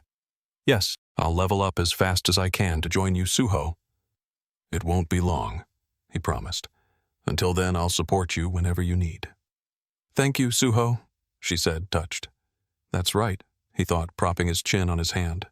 This is an investment. As the aroma of kimchi jigai filled the air, he grabbed his chopsticks. Thank you for the meal. Oh, wait, So Yong said, lifting the lid of the pot. Let's eat it with this today. She dropped a block of instant ramen noodles into the stew. The kimchi jigai with ramen noodles practically glowed. It was a holy sight. As he reached for his chopsticks, his resolve hardened. Demonic cult. I don't know who you are, but I will protect this world and my ramen and save this world with my kimchi jigai, no matter what. The next morning at the player support center, your C-rank player license will be sent tomorrow. Can't I get it today? Suho asked. No, sir, the staff member replied. From C-rank onwards, a magic identification stone must be added to the card so it cannot be issued immediately. Suho sighed in frustration. So Yong said it would take a day, but it's still inconvenient. I haven't had a single day off since I got back to Earth. I'm exhausted. He decided to take a break. But what to do? He pulled out his phone. Before Hell, he didn't have much money and killed time by reading Webtoons online. He put his phone away. I'm going to do things differently. I fought for 10,000 years to come back to Earth. I have to enjoy it. His eyes landed on a PC bang. Inside, he marveled at the space. Wow, a cyber cafe. This chair is so comfortable. He looked at the food menu. What's this? You can order food too. Is this heaven? He ordered ramen, remembering the saying that PC Bang Ramen is the best. Then he turned to the games. I should play the most famous one. He launched a game. A 5-man team with different roles, almost like real life. My role will be the assassin who finishes off enemies in a flash. Or maybe the game breaker. He hovered his mouse over a small furry creature. All right. I choose you, Timo. Welcome to League of Legends. Oh, so this is how you play. I get gold when I kill minions. He saw another player nearby. A new player too, huh? Player EW. What the hell are you doing? Why are you last? Hitting my minions. Are you crazy? Suho decided to teach him a lesson. He typed back, You get more gold from the cannon minions. Hitting the turret gives you double. Player EW. You psycho. Stop taking my farm, you son of a bitch. Are you trolling me? Just then, his ramen with egg arrived. Ah, yes. Just put it here. While he was savoring his noodles, Player EW was killed by the enemy Garen. Player EW. You useless piece of... You dumbass, you got me killed. Suho, focused on the heavenly taste of his food, didn't notice that his character was now standing idle. Player EW. BTF, are you doing Timo? I'll carry you, just come back. Plaz, don't AFK. Please, this is my promo game. Suho picked up a piece of pickled radish, completely oblivious to player EW's plight. Player EW. Fuck you, Timo, you damn dog. You stole my pentakill. You piece of sock. I'm reporting you. Suho crunched on the radish. The perfect combo. He decided he would eat this again. He took a long gulp of Pepsi. This is paradise. Suddenly his screen went gray. Huh. What happened? I'm dead. You son of a bitch! A furious shout came from behind him. He nearly choked on his soda. He turned to see who was yelling. Who the hell are you? A red-haired girl glared at him. What are you looking at? I'm in a bad mood, so look somewhere else. Then she noticed his screen. What's this? What a coincidence. I don't know if this is good luck or bad. She sneered. Wow. You're even eating ramen with egg in the middle of a match. Seriously. She looked like she was about to explode. Get out of here while I'm still being nice, you son of a bitch. Suho was completely baffled. What are you talking about? Who are you? What do you mean? She shrieked. You damn game ruiner. She lunged at him, but he dodged effortlessly. Huh? She said, surprised. Why are you attacking me all of a sudden? Suho asked, having no intention of starting a fight. He just wanted to enjoy his day off. Don't bully innocent people. The red-haired girl ignored him, lunging again. He dodged, and again, and again. Who the hell are you? She growled, her movements becoming more serious. Were you sent by the Minerva Guild? Minerva Guild? Park Suho recalled that it was one of the top 5 guilds. I don't know what you're talking about. I don't belong to any guild. You're lying, she spat. Someone like you has to be in a guild. And what guild do you belong to? He asked. My guild, she declared proudly. My guild is one of the top 5. The most famous guild, the Red. She stopped, realizing she'd said too much. Damn it, I got too excited. I have to keep that a secret. Suho, seemingly unconcerned, turned to leave. Where do you think you're going? I'm talking to you, she yelled. He glanced back at her, a look of utter disappointment on his face. Ah, so you figured it out. This infuriated her. She got in his face. Stop playing games and answer me properly. I've never heard of an A-rank player not belonging to a guild. He held out his D-rank license. Here. She stared at it dumbfounded. He was really a rookie. Right, he said, pocketing his card. So be nice. I almost died back there. What? If he's really a rookie, I should have been able to beat him. Is that really a D-rank's skill? So, you're done. I'm leaving, he said coolly, turning his back on her. Wait, could that bastard be? She wondered as he walked away. Outside the PC, Bang Suho looked at his hands. I've lost all my powers, so I'm weak now. But I still have the combat reflexes from years of experience. He thought about her attacks. I didn't think I'd meet someone at my level so soon. That last move. For a moment, she disappeared from my sight. Who is she? Suddenly, he saw her. The red-haired girl was leaping from rooftop to rooftop with incredible agility. She pulled out a phone. Okay, no one's around. She made a call. Yes, this is Cha Yeonju. Connect me to HR. Hello, Mr. Park Jin-woo.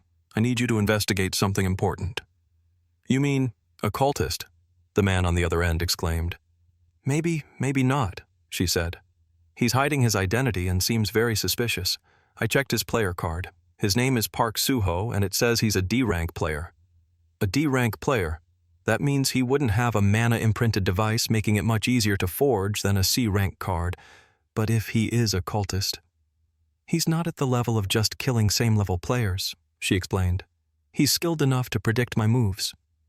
Even if you weren't going all out, no cultist we've encountered has been skilled enough to react to your movements. That's right, she thought.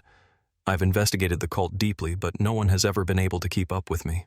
She remembered his lightning-fast reflexes. But that bastard. Based on his skill level, he could be a manager or even a leader, Jin-woo continued. Do you think the cult is starting to make a serious move?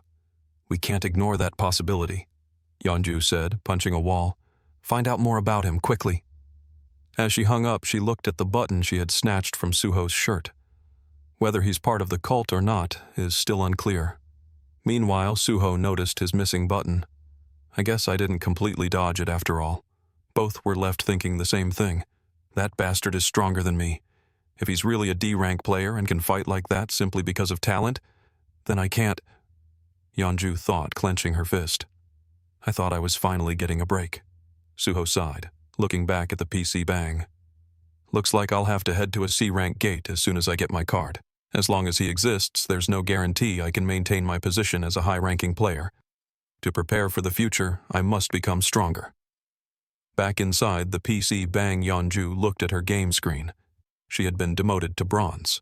Park Suho, she growled, crushing his button in her fist. I will find you and kill you. On the street, Suho felt a sudden chill. What was that? Let's see. Dongrang Gate. C rank. He held up his new card. I have to hunt quickly. Hold it, a guard said, stopping him. You can only enter if you're C rank and in a party of 5. Huh? Why? The boss has appeared inside the dungeon. Solo players are forbidden when a boss is present. The boss appeared right when I got my license. What lucky timing, Suho thought. The plaza was buzzing with nervous energy.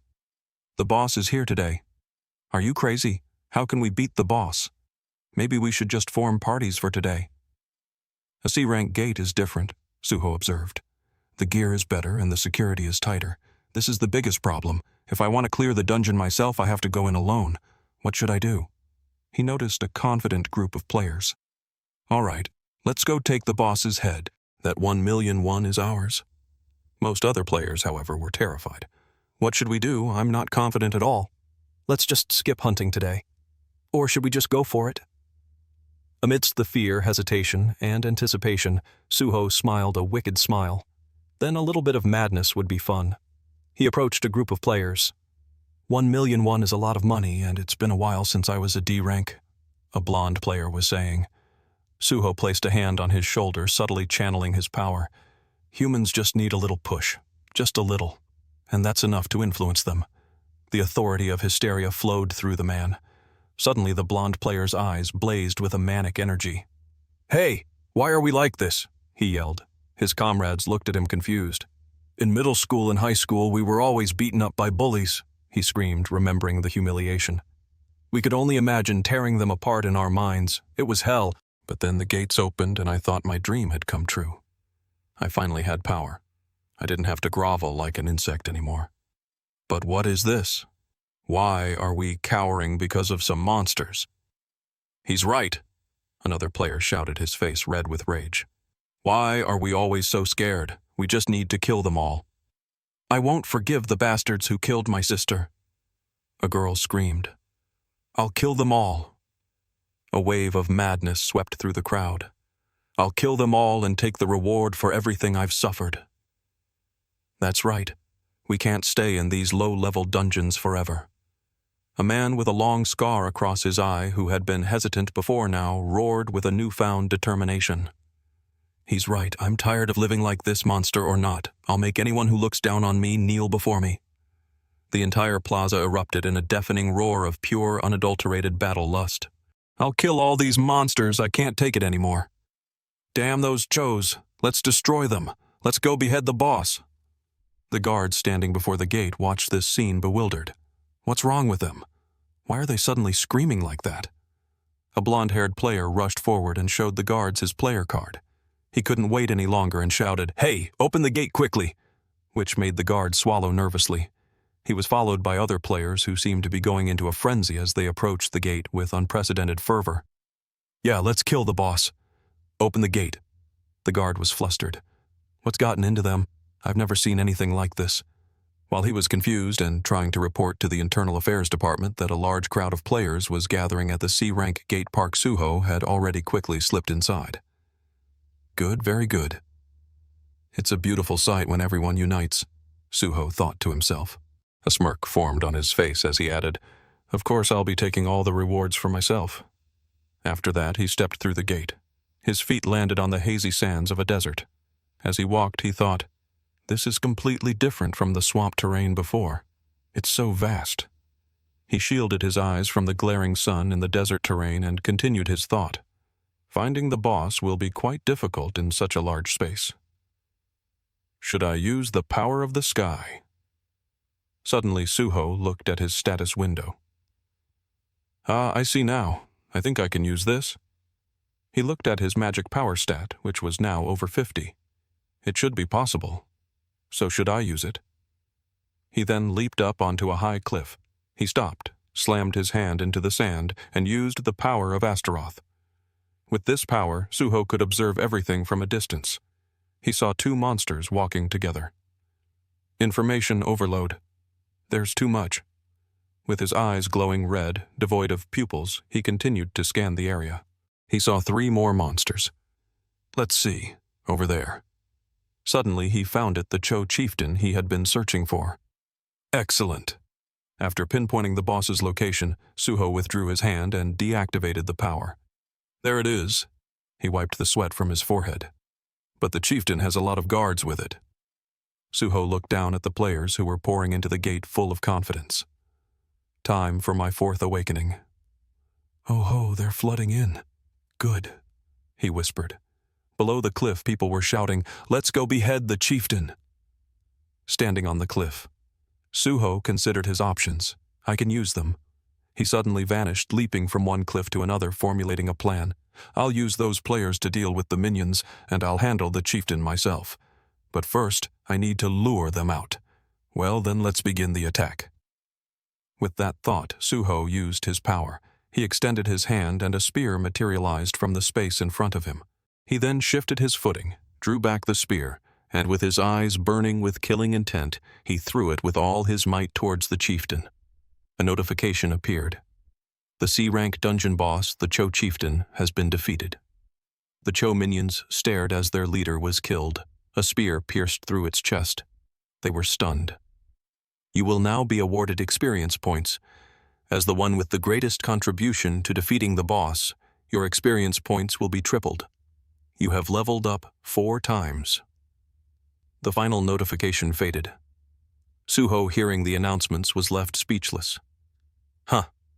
What, it died in one hit. Standing on the cliff, Suho looked down at the scene of the dead Cho chieftain surrounded by its minions. He was shocked. Whoa, that was the boss. He looked at the notification window again. But why was the boss of a C-rank gate so weak? Suho recalled the boss's ferocious appearance. No, it wasn't weak. The information said it was a suitable boss for a C-rank gate. It's just that I'm much stronger than I thought. Suho rolled up his sleeve. I was planning to hunt as carefully as possible. He glanced at the minions. But with this much power, the minions suddenly turned towards Suho. With his sword held firmly, he stepped forward arrogantly. A sinister smile spread across his face. Time for a change of plans. The minions shrieked and charged at Suho in unison. Suho stood still, holding 2 blades, and then smiled. With a face full of murderous intent, Suho declared, "If that's the case, I'll cut you all in half at once." He swung his sword in a wide horizontal arc and instantly appeared behind them. The minions, not yet realizing what had happened, suddenly saw the cuts Suho had left on their bodies begin to glow. The light intensified, and then countless blades erupted from the wounds. Standing behind them, Suho raised his hands and reveled in their agonizing screams. He watched the splattering blood and thought, an attack that shatters the power of the blade inside them. With my current magic power, it's not a problem at all. You have successfully eliminated a horde of Chos. You have leveled up 2 times. You have acquired the skill Earth Sword A rank. Acquired techniques are more effective as skills. Suho looked at the notification in surprise. A skill I heard players can get them by using enough of their unique power. He looked at the dazed, groaning Chos. All right then. With a sinister face and glowing red eyes, Suho extended his hand. A purple liquid dripped from his index finger. Shall we test it out? The purple liquid hit the ground and spread out in concentric circles toward the monsters. The confused creatures groaned in bewilderment. When the circles reached their feet, countless blades erupted from the ground, impaling them. The monsters shrieked in pain and fear, trying to escape the affected area, but it was futile. Immediately after, a storm of slashes rained down on them, tearing them to shreds. Suho stood amidst the dismembered corpses and let out a breath. Phew, it really is more effective. He looked at the pile of bodies. Well then, time to enjoy the fruits of my labor. Suho used the power of predation and absorbed the corpses. Magic power has increased by 2. Suho was surprised. Only 2. He looked at his palm, his other hand on his chin as the notification window floated before him. Is it because my magic power stat has already reached 50? It only went up by 2 even when I exchanged all my mana stones. So this is what they meant when they said stats become harder to raise. After finishing the absorption, he thought, my leveling speed is still quite good. Just 4 more levels until my 4th awakening. I should hunt a bit more before heading back. With that, he vanished. Meanwhile, with the other players, hey, where's the boss? I thought we were going for a big raid this time. I don't see it anywhere. Are you sure the government didn't miscalculate? Forget the boss, I haven't even seen a single Cho. Wait, no, I saw a few running away strangely earlier. They looked at the cracked and sunken ground. There are tracks, but no corpse. Let's just go back. Yeah, that's the best option. The blonde player put his hands on his head and yelled in frustration. Just a little further. Damn it, this can't be right. How could they miscalculate? Should I file a complaint or something? Hiding behind a tree. Suho quietly observed them. What a relief. It seems the power of fury is still in effect. The surrounding players, disappointed, decided to leave. Man, today is so frustrating. What kind of special day is this, you bastards? Just tell us there's a boss and get us all prepared for nothing. Suho silently followed them. I should quietly join the group and use them as cover to get out of here. Stepping out of the gate, the players angrily confronted the guards. Hey, how could you get the time wrong? If I'd known, I wouldn't have taken the day off work. How are you going to compensate us, huh? Suho mixed in with the furious crowd thought. Good, keep it up. Before he could finish his thought, a loud voice shouted, Silence! Suho was startled and whipped his head around. A troop in red uniforms stood there solemnly. The crowd began to murmur. The Hwarang Guild! Why is the Hwarang Guild here? Is there an emergency? No matter how angry you are, you shouldn't risk your life like that. Why are so many of them here? What's going on? One person sighed in frustration. Damn, I just want to go home. What a waste of time. Suddenly, a person with long white hair slowly walked forward. Huh. Hey, look. Isn't that the captain of Hwarang's 3rd team, Beck Wasson? Wasson slammed her sword into the ground and shouted, Silence! We have something to say to you players. The guards all raised their hands in a salute. Beck Wasson's sharp eyes scanned the crowd. We've recently received information about a chaotic player in the D-rank gate area. Chaotic players are those with power exceeding their level, so we will be randomly inspecting players who are at or above their 3rd awakening. We request your full cooperation. In the middle of the crowd, Suho's face showed clear anxiety. A chaotic player. I've heard those rumors. Find the chaotic player, huh? Another player muttered. Suho bit his lip and remained silent. The inspectors' voices could be heard. Please wait a moment. Show us your player cards. Beck Wasson stood straight, her hands resting on her sword, her gaze sharp as she oversaw the inspection. There's no way they can find me right, Suho thought. Don't worry, the inspection process won't be complicated, an inspector said. We have a few players on our list, but today we will only conduct a preliminary investigation before leaving. A drop of sweat trickled down Suho's cheek. I did cause some trouble today. They can't be talking about me, can they? He looked at the people in red. If it really is me, it would be very dangerous to fight them now. There are too many people watching, so I can't escape. He looked at the white-haired woman, especially that woman named Wasson. She looks tough. If possible, I'd like to slip away quietly. How do I get out of this? Suddenly, Beck Wasson approached him. Please show me your player card. Did you lose it? Startled Suho jumped. Ah, wait a moment here. He handed her his card. Was I worrying too much? Beck Wasson took his card and examined it. Looks like I wasn't discovered, Suho thought with relief. But I should be more careful from now on. The chaotic players have started to make their move. He wondered if he should try to get more information from her. Thank you for inspecting me personally, he said. I don't feel at ease sitting back and having others do the work, she replied carefully, inspecting his card. What an amazing woman, he thought. Aloud he said, That's admirable. It seems there are a lot of chaotic players recently. Her sharp eyes were reflected in his player card. That's right. she replied. It's why we conduct these random checks. I've confirmed it. She handed the card back to him. Ah, yes. Thank you for clearing me, Suho said, taking the card. His eyes drifted downward as he added, Hunting monsters is enough to make a living. It's terrifying that people would kill each other for money. I suppose so, Wazen replied. Money is a frightening thing.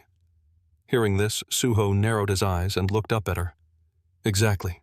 I think so too. But in his heart, he thought lies. They already know the chaotic players aren't after money. He looked at Wazen, who was turning to leave. The government is also targeting the demonic cult.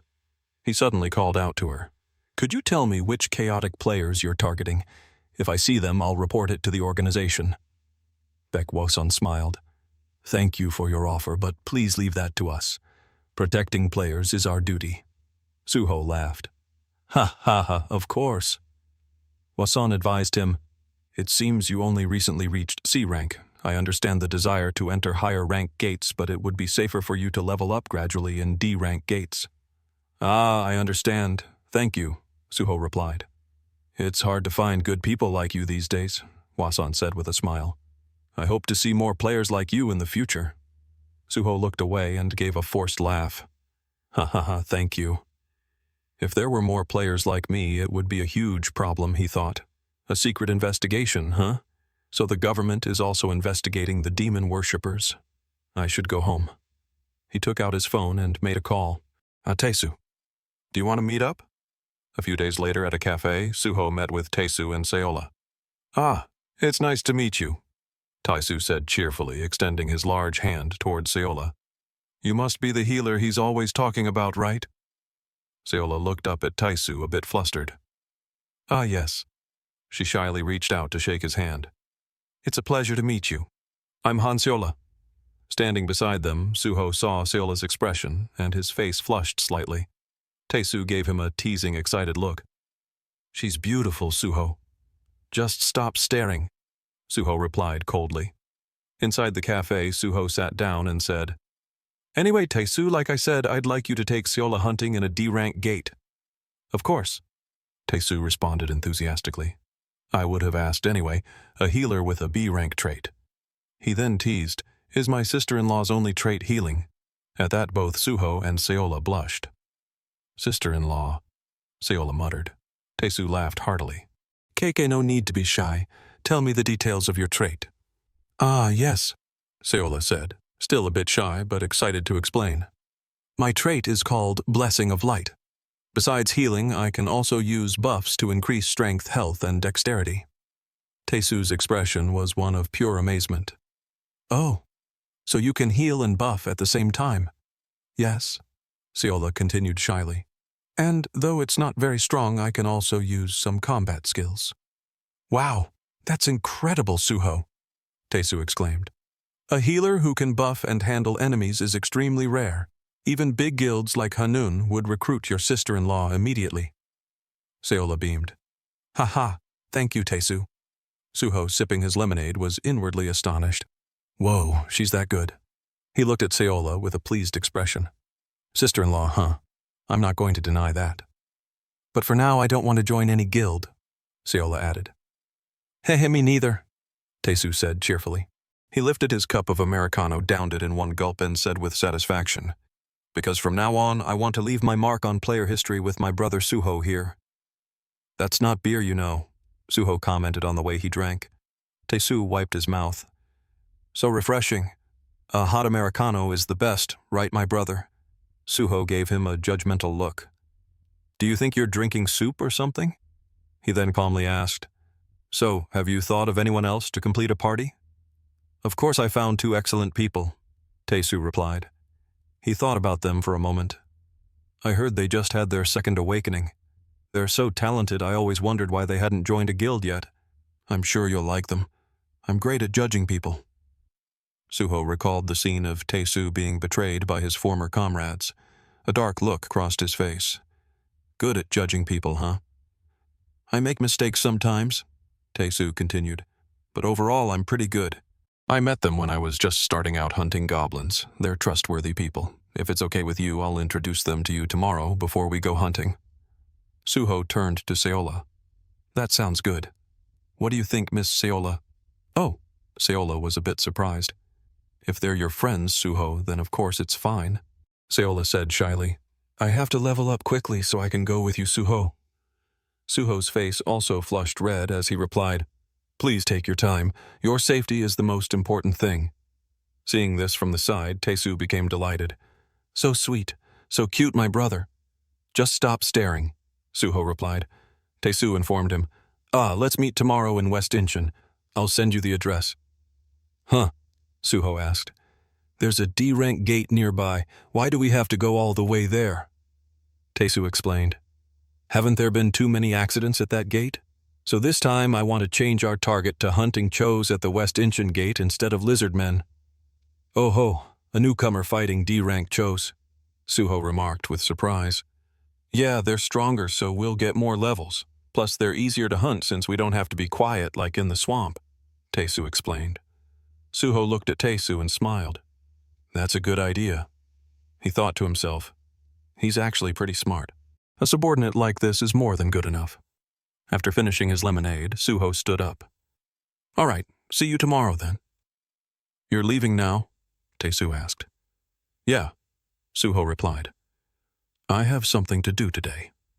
Confused, Tessu asked, Oh, what is it? Suho rolled up his sleeve and said calmly, Leveling up. With his eyes glowing red, Suho calculated, My current level is 29. Just one step away from the fourth awakening. Well, then let's begin. He activated the power of observation. He located a group of 8 Cho minions. Suho leaped in, swooped past the group, and left a single cut on each of them. The Chos, still dazed and confused, suddenly found their heads flying from their necks. With his sword dripping with monster blood, Suho sighed. Phew, how many more do I have to hunt? Suddenly he caught a scent. This smell. Blood. It's the smell of human blood. He leaped across the cliffs thinking, the smell of human blood is normal in a hunting ground, but for it to be this strong. It must have been a massacre. 5 or 6 people. An entire party of players massacred in an instant, even without a boss. Leaping from cliff to find the source of the smell, he deduced, something like this is most likely the work of a chaotic player. Found it. Suho found the corpses of the players who had died there. He flew down to check the scene. Looking at the players who died with their eyes open, one still clutching his sword, he thought, they're all dead. The demonic cult wouldn't kill players since they need live sacrifices for their rituals. So then who did this? As the smell of blood hadn't spread far yet, he continued to think with his arms crossed. The culprit is still nearby. Who could it be? Before he could finish his thought, he glanced to his side with a horrified expression. Huh! A grotesque monster with long, sharp iron teeth stood there, a human arm dangling from its mouth as it made a gruesome sound. The monster opened its mouth wide and let out a terrifying roar. It was a hellhound. Witnessing this, Suho was stunned. Why is a hellhound here? Instantly, the monster opened its mouth, lunged at him, and pointed its sharp claws in his direction, giving him no time to react. Tisk! Suho tensed up, looking up at the monster. He swung his sword horizontally at its body, but the attack seemed to have no effect. Gritting his teeth, Suho thought strong. It really is a hellhound. The beast then began to open its mouth wide, gathering energy. It fired a massive fireball at him. The fireball caused a huge explosion, engulfing a large area of the desert in flames and dust. Suddenly, the hellhound looked up. Using the rock sent flying by the explosion, Suho moved nimbly through the air. If a sword doesn't work, then how about this? He channeled energy concentrating power between his hands and used the power of the dark spear to summon the same spear he had used to kill the boss earlier. He then jumped up, spinning the spear in midair. The monster looked up at the light emanating from Suho's position. Suho threw the spear with all his might, piercing the hellhound's body. The beast cried out in pain. Suho landed and let out a sigh of relief. Is it dead? Before he could finish the thought, he was horrified. Ah, damn, I just made it angrier. The enraged beast charged at him wildly. Suho stomped hard on the ground, cracking it as he prepared his stance. I have to create an opening. With that thought, he jumped up, extended his leg, and kicked the beast hard in the mouth, breaking a few of its teeth. After landing, his face tensed. I've got an opening. Now. He raised both hands, concentrating his power as the monster charged with its mouth wide open. He then channeled the power into the ground, activating the power of earthquake. The surrounding ground shattered, causing the monster to lose its footing and howl. Quickly seizing the opportunity, Suho leaped up, channeling power into his hand to create a new weapon. He summoned his spear, aimed it straight at the monster, and charged, plunging it directly into the beast's head. Suho gritted his teeth and strained, putting all his force into the spear. The sound of the beast's skull cracking echoed. Its jaws were locked shut, unable to move. The beast's massive body went limp and fell into the deep pit created by the earthquake. Another tremor occurred, sending rocks and dirt flying. Finally, only a bottomless pit remained. Suddenly, the hellhound leaped out of the pit, swatting Suho down to the ground. 2 spears were still stuck in its body. The force of the attack made Suho skid across the ground to regain his balance. Suho gritted his teeth, staring intently at the beast. He slowly stood up, thinking, "It's pretty tough. An attack of this level isn't enough." His face was covered in sweat as he watched the beast. "It's still just as strong as before." Suho watched the snarling beast prepare to attack again. He sensed it. Here it comes.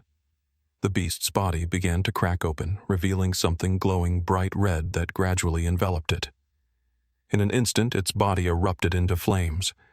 It charged at Suho, leaving a cloud of sand and dust behind, moving with blinding speed. Suho showed no fear. He smiled contemptuously and said, "It's still just a mindless beast." He continued to channel power into his hands, concentrating his strength. He then activated the power of Baphomet's sanctity, buffing his own body. Sensing the unusual power, the hellhound suddenly slammed on the brakes in fear, skidding to a halt right in front of Suho. Suho's eyes were white, devoid of pupils, and his teeth were clenched. He swung his arm with immense force, landing a cinematic uppercut on the beast. The blow sent the creature, which weighed hundreds of tons, flying high into the air, writhing in pain. It then crashed back down, kicking up a blinding cloud of dust. Suho let out a breath. "Phew! That was tough." Before he could rest, the beast stood up again. "Damn it. If only I could use 2 powers at once, this would be better." He raised his hands into a defensive stance, took a deep breath, and thought, "Good thing I've defeated these things many times in hell. My current level is more than enough to take it down. Now then." Before he could finish his plan, the beast stumbled and fell back into the pit, surprising him. "Oh," Suho sighed.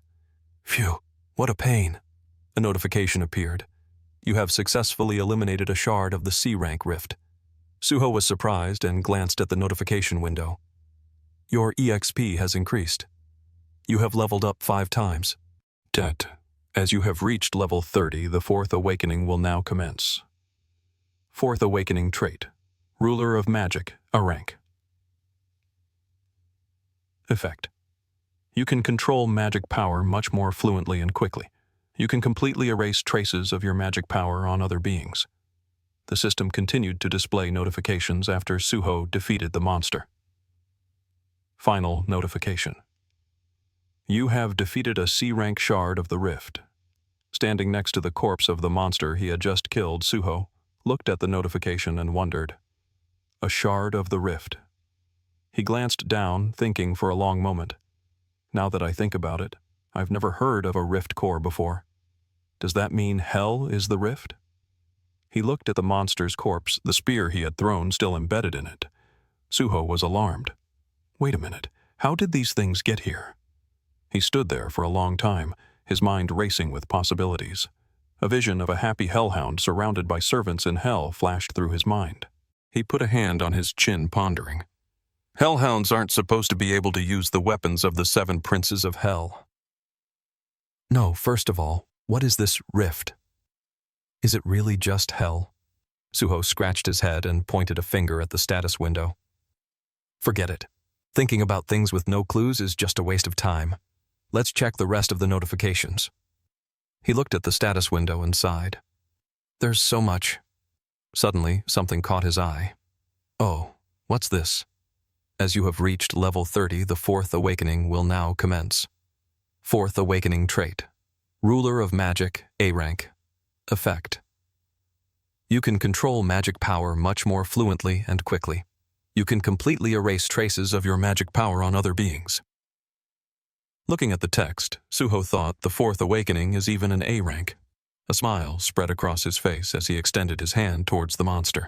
Now that I've reached the fourth awakening, I don't have to worry about annoying things like this anymore. Well then, time to feast. He activated the power of gluttony. Countless dark shadows emerged from behind him and rushed forward, devouring the monster whole, absorbing the power of the beast he had just killed. A villainous smile formed on his face, his red eyes fixed on the monster as dark thoughts began to surface. If I could regain the data from the Mariah's grimoire, I might become even stronger than I was in hell. Leveling up is the best solution. The black shadows tore the beast apart with their sharp teeth. Leveling up is the ultimate solution, Suho thought. The weather was warm, with a clear blue sky dotted with skyscrapers. Suho stepped out of the gate, stretched his arms high, and said with a smile, "Time to go home." With a satisfied and cheerful expression, he thought today was great. A bowl of kimchi stew at home would make it perfect. Suddenly a voice called out, "Hey!" He glanced over. It was the red-haired girl from the PC Bang, Cha Yeonju. She had been waiting for him. She pulled down her hood, revealing cold blue eyes and a black choker with a silver flower charm. "Long time no see," she said. Suho sighed with a look of annoyance. "Ah." He spoke calmly to her. "I don't think we're close enough to greet each other. We don't even know each other's names, and didn't we settle things at the PC Bang?" Before he could finish, she cut him off and introduced herself. "Cha Yeonju. My name is Cha Yeonju." The name sounded familiar. Suho suddenly remembered a conversation between two players. Nothing compared to people like Baekgang Chul and Cha Yeonju. His eyes widened. I've definitely heard that name before. An image of the 5 guildmasters appeared in his mind. Isn't that the name of one of the 5 great guildmasters, Mir Hanun Sonorai? He then blurted out, "Red Rose." Cha Yeonju adjusted her hood and smirked. "That's right. I'm the guildmaster of Red Rose." Suho suddenly recalled the incident at the PC Bang. A drop of sweat trickled down his cheek. So that's why she was so strong. He asked her, "So what does the guildmaster want with me?" Cha Yeonju crossed her arms. "I did a little research on you. Name Oh Suho. Born in 1995, currently 28 years old. Raised at the Jungsong orphanage, never adopted. Lived alone after leaving the orphanage." Hearing this, Suho's expression showed a hint of surprise. She continued, "There are no traces of you for the past 5 years, but this year you suddenly registered as a player. Am I correct?" "I don't know why you investigated me," Suho replied with a cold face. "But yes, you are completely correct." Cha Yeonju looked at her phone and continued. "You registered as a player on March 16th, about 3 weeks ago. The Player Support Center's evaluation assessed your first awakening as F rank. But I'm guessing that was wrong. If you were really an F rank, you wouldn't have been able to hunt in a C rank gate after just 3 weeks. Hearing this, Suho's cheerful expression vanished, replaced by a dark, grim look, his eyes looking like they wanted to eat her alive. He remained silent, listening to her interrogation. She went on. "After 5 years, you suddenly appear and are now hunting in C-rank gates. At first I thought you might have bought an identity from a criminal organization, but everything from your face to your fingerprints matches your old records." "Fingerprints?" Suho asked, alarmed. "How did you get those? You have to provide fingerprints when you register, don't you?" she replied, still looking at her phone. Suho was surprised. "They have a record of the gates I've entered and even my fingerprints. The major guilds have more power than I thought." "I've confirmed that you're not using a fake identity," she said, closing her phone. "If that's the case..." Her piercing blue eyes met his. "You are a player of exceptional talent. You might even be greater than me, or even Baekgang Chul." Suho looked at her with a cold expression, saying nothing. Then he rested his chin on his hand and said hesitantly, "Ah, thanks for the compliment." He then asked, "But what exactly do you want?" Cha Yeonju crossed her arms, holding her phone, and thought for a moment. She looked at Suho and said, "I want to sponsor you. As the guild master of Red Rose, I want to sponsor a talented player like Oh Suho." Suho was surprised, then clutched his stomach and laughed. "I didn't expect that." What did you think I was going to say? She asked. I thought you wanted me to join Red Rose, Suho said with a smile. Cha Yeonju smiled back. Why would I let someone hiding under the guise of an F rank join my guild right away? Besides, she continued, if you wanted to join a guild, you wouldn't have hidden your strength in the first place. I'm not hiding anything, Suho thought to himself. He closed his eyes, crossed his arms, and smirked. So what kind of sponsorship are you offering? To put it simply, financial support. I'll help you level up faster, she explained cheerfully. Suho smiled and teased her sarcastically. And what do you get out of it? You want my help in that game from last time? Hearing this, Cha Yeonju flared up in anger. She clenched her fist and cursed, Hey, you bastard! She tried to calm herself down, placing a hand on her head and taking deep breaths. Phew, it's okay, she muttered to herself. I'm a guildmaster. I just want to make a deal with you. Suho chuckled. I was just kidding. It was my first time playing that game, so I had no idea what to do. Ha! Every time I think about how I didn't get to silver rank because of you, Cha Yeonju complained, dissatisfied. Suho touched his chin, curious. So, you're in bronze rank now? That seems pretty low. Cha Yeonju's face flushed with embarrassment. She quickly explained, No, not at all. I'm more than capable of reaching silver, but every time I form a team, I end up with people like you. Suho changed the subject. Anyway, back to the main point. Why do you want to sponsor me so badly? Cha Yeonju calmly adjusted her hood, a drop of sweat running down her cheek. Because you will become stronger, she said. She looked at him and analyzed. You're a newcomer who just registered 2 weeks ago, but you're leveling up at a terrifying pace. You're hunting solo in D rank and even C rank gates. You will become even stronger than you are now. What exactly will you give me? Suho asked.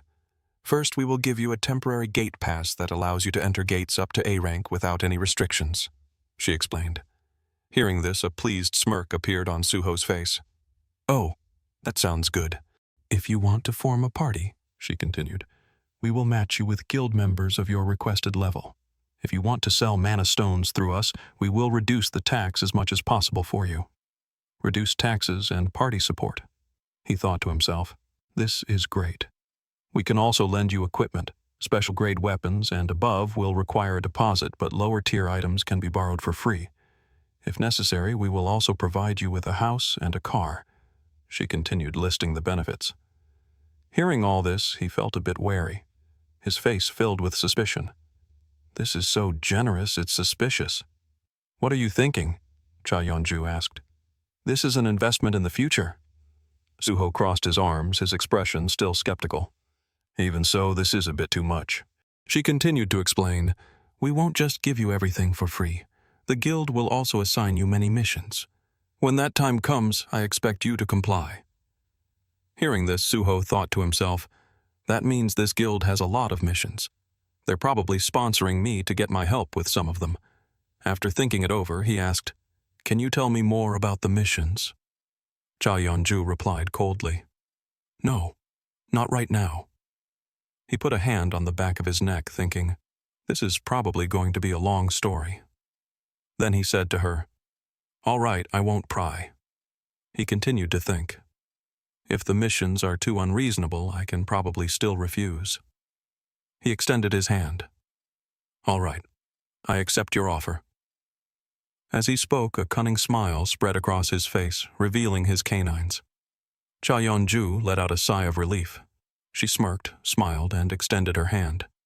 This isn't just a chance to connect with a major guild, but also an opportunity to get their support, Suho thought. Suho and Cha Yeonju shook hands, sealing the deal. I can't miss an opportunity like this, he thought. They shook hands cheerfully, agreeing to the terms. All right, Suho said happily. I accept your offer. Cha Yeonju also replied cheerfully. A wise choice. So, Suho asked curiously, when are you going to tell me about the missions? Cha Yeonju turned her face away. When the time comes. What can you even do at your current level? Hearing this, Suho was taken aback. Huh, he told her, you shouldn't judge a book by its cover. Huh, what? Cha Yeonju was surprised. Suho pointed to himself and declared confidently, I'm much stronger than you think. Cha Yeon-ju was stunned for a moment, then turned away and chuckled to herself. Arrogant bastard, she thought. Then she said, All right, your being weak isn't the reason I'm not telling you. Then what is it? Suho asked curiously. Cha Yeon-ju took out her phone and looked at it. We don't have enough evidence yet. I can't say anything until I'm completely sure. Hearing this, Suho rested his chin on his hand and thought for a moment. Well, I won't push her then. Cha Yeon-ju raised her hand, holding out her phone to Suho. Put in your number. All right, Suho replied. As he held her phone and entered his number, he asked, Anyway, when can I get the equipment? Cha Yeon-ju crossed her arms and replied, Anytime. She then asked if he wanted to get it right now. That'd be great, Suho replied, handing her phone back. To get more magic power. I need equipment, he thought. Cha Yeon-ju turned and started walking. Follow me, we're going to the guild headquarters. Suho instinctively followed. Where is it? He asked. She turned her head and answered, Gangnam. Everyone around was overwhelmed by what was in front of them. Whoa, look at that car. Even a little kid was visibly excited, begging his father to buy one.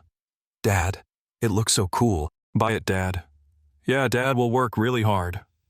The people around were murmuring about the car in front of them. Is that a Porsche 918 Spider? The murmurs continued. They have that model in Korea. Whose is it? Suddenly someone opened the car door. Hey! It turned out to be Cha Yeon-ju's car. She told Suho to get in. Standing in front of the car, Suho couldn't help but be amazed. Whoa! He got inside his face, still showing his shock. He instinctively asked Cha Yeon-ju, How much did this car cost? Cha Yeon-ju replied nonchalantly, I just bought it, so I don't really remember. Probably around 10 billion won, something like that. Hearing this, Suho's eyes lit up with desire, and he was rendered speechless. He then looked at Cha Yeon-ju as she drove and thought, Is this the same person who was wearing sloppy clothes and a baseball cap playing games at the PC Bang? Is this why people love foreign cars so much? The car started to move. Sitting inside, Suho was still amazed. It's expensive, so it runs smoothly, huh? Hearing this, Cha Yeon-ju smirked and said, What, you want me to buy you one? Really? Suho asked, surprised. I did say we could provide you with a car, she replied calmly. Suddenly Suho called her Nuna. With sparkling eyes, he looked at her and said, From now on, I'll call you Yeon-ju Nuna. Hearing this, Cha Yeon-ju pouted her eyes full of judgment. What did you just say? That's disgusting. I might just smash the airbag on your side. Suho turned his head, sweat beading on his face. Maybe that was a bit too much, he thought. He said to her, You should watch the road. Feel free to provide me with a car like this. Cha Yeon-ju, fuming, informed him, If you refuse a mission or fail, I'll confiscate it immediately. What a petty rancor, Suho teased. Shut up, she retorted angrily. Do you have any idea how many people I have to support? All right, I'll shut up, Suho replied calmly, his eyes on the road ahead. Please just watch the road.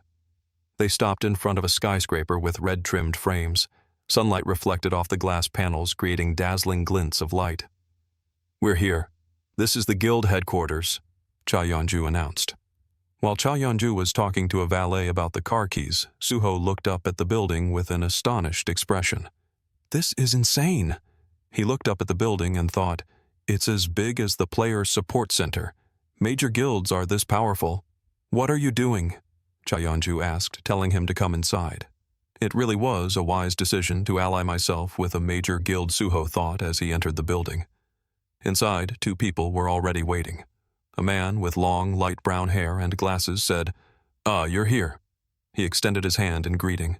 You must be the person the guildmaster mentioned. He bowed politely and introduced himself. It's a pleasure to meet you. I'm Bak Hyung-gu, the head of the Human Resources Management Department. Suho extended his hand in return. I'm Suho. As he greeted him, he instinctively glanced at the person next to him, who was surrounded by bright blue flames. This is Commander-in-Chief Moon Young-ho, Bak Hyung-gu introduced. Suho looked at the commander's tall figure with confusion. Moon Young-ho stared at him with a stern and angry expression, which left Suho wondering, Commander-in-Chief, why is he looking at me like that? Interrupting his thoughts, Bak Hyung-gu continued, Since you're here, I assume the agreement went well. Thank you for accepting our offer. Even if there was some conspiracy, I couldn't refuse such a good offer. Suho replied cheerfully. Bak Hyung-gu laughed politely. Ha ha, our guild isn't that sinister. Cha Yeon-ju, standing beside them, looked confused. Well then, shall I take you to the armory? Bak Hyung-gu offered. I'll take him, Cha Yeon-ju interjected. You have a lot of work to do, Hyung-gu. Bak Hyung-gu bowed politely. Thank you, Guildmaster. Then I'll go with you, Mun Young-ho said with a stern face. Suho and Cha Yeon-ju both looked up at him puzzled. Why? She asked. I want to see for myself what kind of person he is. Mun Young-ho replied angrily. Suho just smirked with cold eyes. All right, fine, Cha Yeon-ju said. It's good to get acquainted. You two will be seeing each other often. You can come along, Young-ho. They entered the elevator. It slowly ascended to the 14th floor, then the 15th, where the doors opened. After the doors closed behind them, Suho followed the two of them. As they walked, Cha Yeon-ju, with her hands in her jacket pockets, introduced the place. This is our guild's armory. She used her hand to activate the vault door. But I have to say this up front, I can't lend you everything. Suho's jaw dropped in amazement as he watched the vault door slowly open. But you can take anything from epic rank and below, she continued. She looked at Suho and added, As for the special rank items over there, you can borrow them if you pay a deposit. Take your time looking around. Suho's eyes glowed with astonishment. He touched the glass cases containing the weapons and asked, Are there no legendary or mythical rank items in the armory? If we had any, we'd be using them, not leaving them here, Cha Yeon-ju replied. He turned to look at her. Right. Do you have any equipment above legendary rank? Cha Yeon-ju lowered her head and replied confidently, Of course, I have legendary rank equipment. Curious Suho asked, How much would I have to pay to borrow something like that? 50 million won, she replied. And that's with a generous discount. I see. Suho looked at his reflection in the glass, his face showing his disappointment. I can't afford that at all. He said, Then I'll just look at the epic rank equipment. Before he could finish, a loud noise came from behind him. Cha Yeon-ju and Suho both instinctively looked back. Commander-in-Chief Mun Young-ho stood in front of him, his face furious, and ordered, Use formal language. Huh, what? Suho was confused. I said use formal language when speaking to the guildmaster.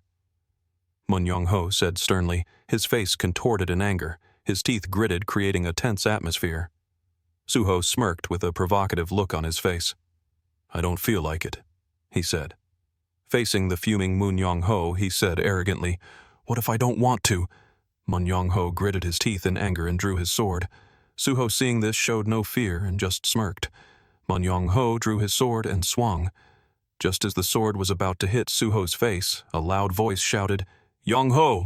The sword reflected the image of Cha Yeon-ju, who was radiating killing intent. Hey, Mun Young-ho! She yelled, approaching him. What do you think you're doing? She was so furious her eyes were bloodshot and veins popped on her forehead. She clenched her fists. Look here, she cursed. Are you deaf or something? Faced with these words, Mun Young-ho, holding his sword, trembled and stammered, It's just that this rookie dared... Before he could finish, she jumped in. Even if he cursed at me, that's my business.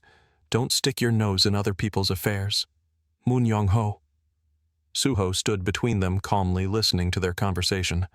Mun Young-ho obediently complied. I understand, Captain. Cha Yeon-ju pointed at Suho and continued. And you, Suho, you shouldn't respond like that. Provoking Young-ho like that could get you beaten to a pulp. Suho raised a hand and rubbed his head nonchalantly. Okay, whatever. He looked at Mun Young-ho and thought, At least he's loyal. This guild probably isn't weak. Cha Yeon-ju, still angry, wondered if he had even heard what she said. Well then, Yeon-ju Nuna, Suho continued. Good grief, what now? She replied. With a mischievous look on his face, Suho rubbed his hands together and pleaded, I don't need that fancy car from before. Just let me borrow one special grade item. Trust me, I'll pay you back principal and interest very soon. Not right now, Cha Yeon-ju replied, but after the internal meeting I might be able to lend you one. As soon as she finished, Mun Young-ho suddenly punched the glass case above Suho's head. He gritted his teeth in anger and demanded, Nuna, did you just call her Nuna? He continued to mutter angrily. How dare you? How dare you? Suho maintained his calm expression as he looked at him. As soon as he finished speaking, Mun Yong-ho drew his sword again, intending to attack him. He raised his sword and swung it down hard, causing dust and debris to fly everywhere. Suddenly he was startled. Hey, Mun Yong-ho! Cha Yeon-ju blocked his sword and stared at him with furious wide eyes. Have you forgotten what I said? Should I consider this an act of insubordination? Watching this from the side, Suho let out a contemptuous smile. Mun Yong-ho, sweating profusely with fear, stammered, But, Guildmaster, this bastard... Suddenly she knocked his sword to the ground, causing his large body to collapse. It seems I have to teach you a lesson. Hey, Mun Yong-ho, get out, now! Hearing this, Suho just glanced down and smiled. Cha Yeon-ju, radiating killing intent with flames surrounding her, looked down at him as he knelt on the ground and declared, If you cause trouble one more time, I will call a disciplinary hearing. She advised him, Think about your position as Commander-in-Chief of Combat. Mun Yong-ho, sweating with fear, stammered, I'm sorry. Cha Yeon-ju bowed her head in embarrassment. I'm sorry you had to see such an unpleasant scene. I will punish him severely. It's okay, Suho said, resting his chin on his hand. Mun Yong-ho stood up and sheathed his sword. So, which special grade item do you need? Cha Yeon-ju asked. I'll bring it up at the meeting. Suho thought for a moment and replied, I want a set of armor that's comfortable to wear. It would be even better if it has good basic functions. Cha Yeon-ju rested her chin on her hand, thinking, Armor, huh? Suddenly a voice made her look up. You need armor. Mun Yong-ho stood angrily in front of Suho, pointing to the armor he was wearing. Then how about this? If you can beat me in a fight, I'll give you this set. It's special grade and has many good features. After saying this, he looked fearfully at Cha Yeon-ju. She clenched her fists in anger. Mun Yong-ho, she said, her voice dangerously low. She slowly advanced each step, cracking the floor. She emphasized each word with fury. I told you to get out. This made Mun Yong-ho tremble with fear. Suddenly, Suho raised his hand to stop her. Wait, he said, which confused Cha Yeon-ju. Huh. He looked at Mun Yong-ho and continued. That fight, I'll take it. What? She looked at Suho with a bewildered expression. Then she thought, this guy will definitely... She remembered trying and failing to catch him at the PC bang. He's become as strong as me. No, maybe even stronger. But Mun Yong-ho is currently level 67. He's already surpassed the limit that can be reached with just effort, and he's about to reach his 6th awakening, nearing the 7th that only top hunters can achieve. No matter how talented this guy is, he's not ready. Suho smiled. Mun Yong-ho, I quite like that idea of yours. Suho, don't provoke him, Cha Yeon-ju advised from the side. Trust me, it's fine, Suho replied confidently. His face suddenly turned cold, his smile becoming sinister. He wants to give it to me, so why shouldn't I take it? I like the way you think, Mun Yong-ho sneered down at Suho. He thought to himself, he won't be able to disrespect the guildmaster ever again. Hey, what are you thinking? Cha Yeon-ju said worriedly. Mun Yong-ho remembered the past when she had saved him from a monster. She is my savior and my teacher, the one to whom I swore my loyalty. He touched the scar over his eye. And the woman to whom I have given my heart. His face filled with rage. But how dare he? Stop it. You'll die, Cha Yeon-ju warned, worried. Suho ignored her words, feeling excited. Special grade equipment. Excellent. He looked at the scene before him and decided, this mediocre fool. I'll make you realize this fight was the mistake of your life. The scene changed to the combat room. The three of them entered. Suho looked around curiously. Nice. Let's see how long you can stay calm, Mun Yong-ho said. Cha Yeon-ju followed behind them, her arms crossed silent. Suho calmly started warming up. Watch closely. Hey, Suho, Cha Yeon-ju whispered to him. Do you know how crazy this is? I told you it's fine. Suho continued his warm-up. You're going to regret this, Cha Yeon-ju said, throwing her hands up in defeat. You can start whenever you want, Mun Yong-ho said arrogantly. I'll give you the first 3 seconds. Attack however you like. Suho cracked his knuckles and laughed. Ha ha! Oh boy, did you learn that from a wuxia movie or something? Stop trying to act cool and raise your sword, old man. Huh? Didn't you hear me? Suho's face turned cold. Mun Yong-ho stood with his arms crossed, still arrogant. I have no intention of going all out against a rookie. Suho crouched down. Oh, is that so? Cha-yeon-ju, standing beside them, didn't know what to say. Well then. As soon as he finished the sentence, purple circles of light appeared at his feet. Suho sprang into action, surprising Cha-yeon-ju. He immediately used the power of speed and lunged forward at a dizzying velocity.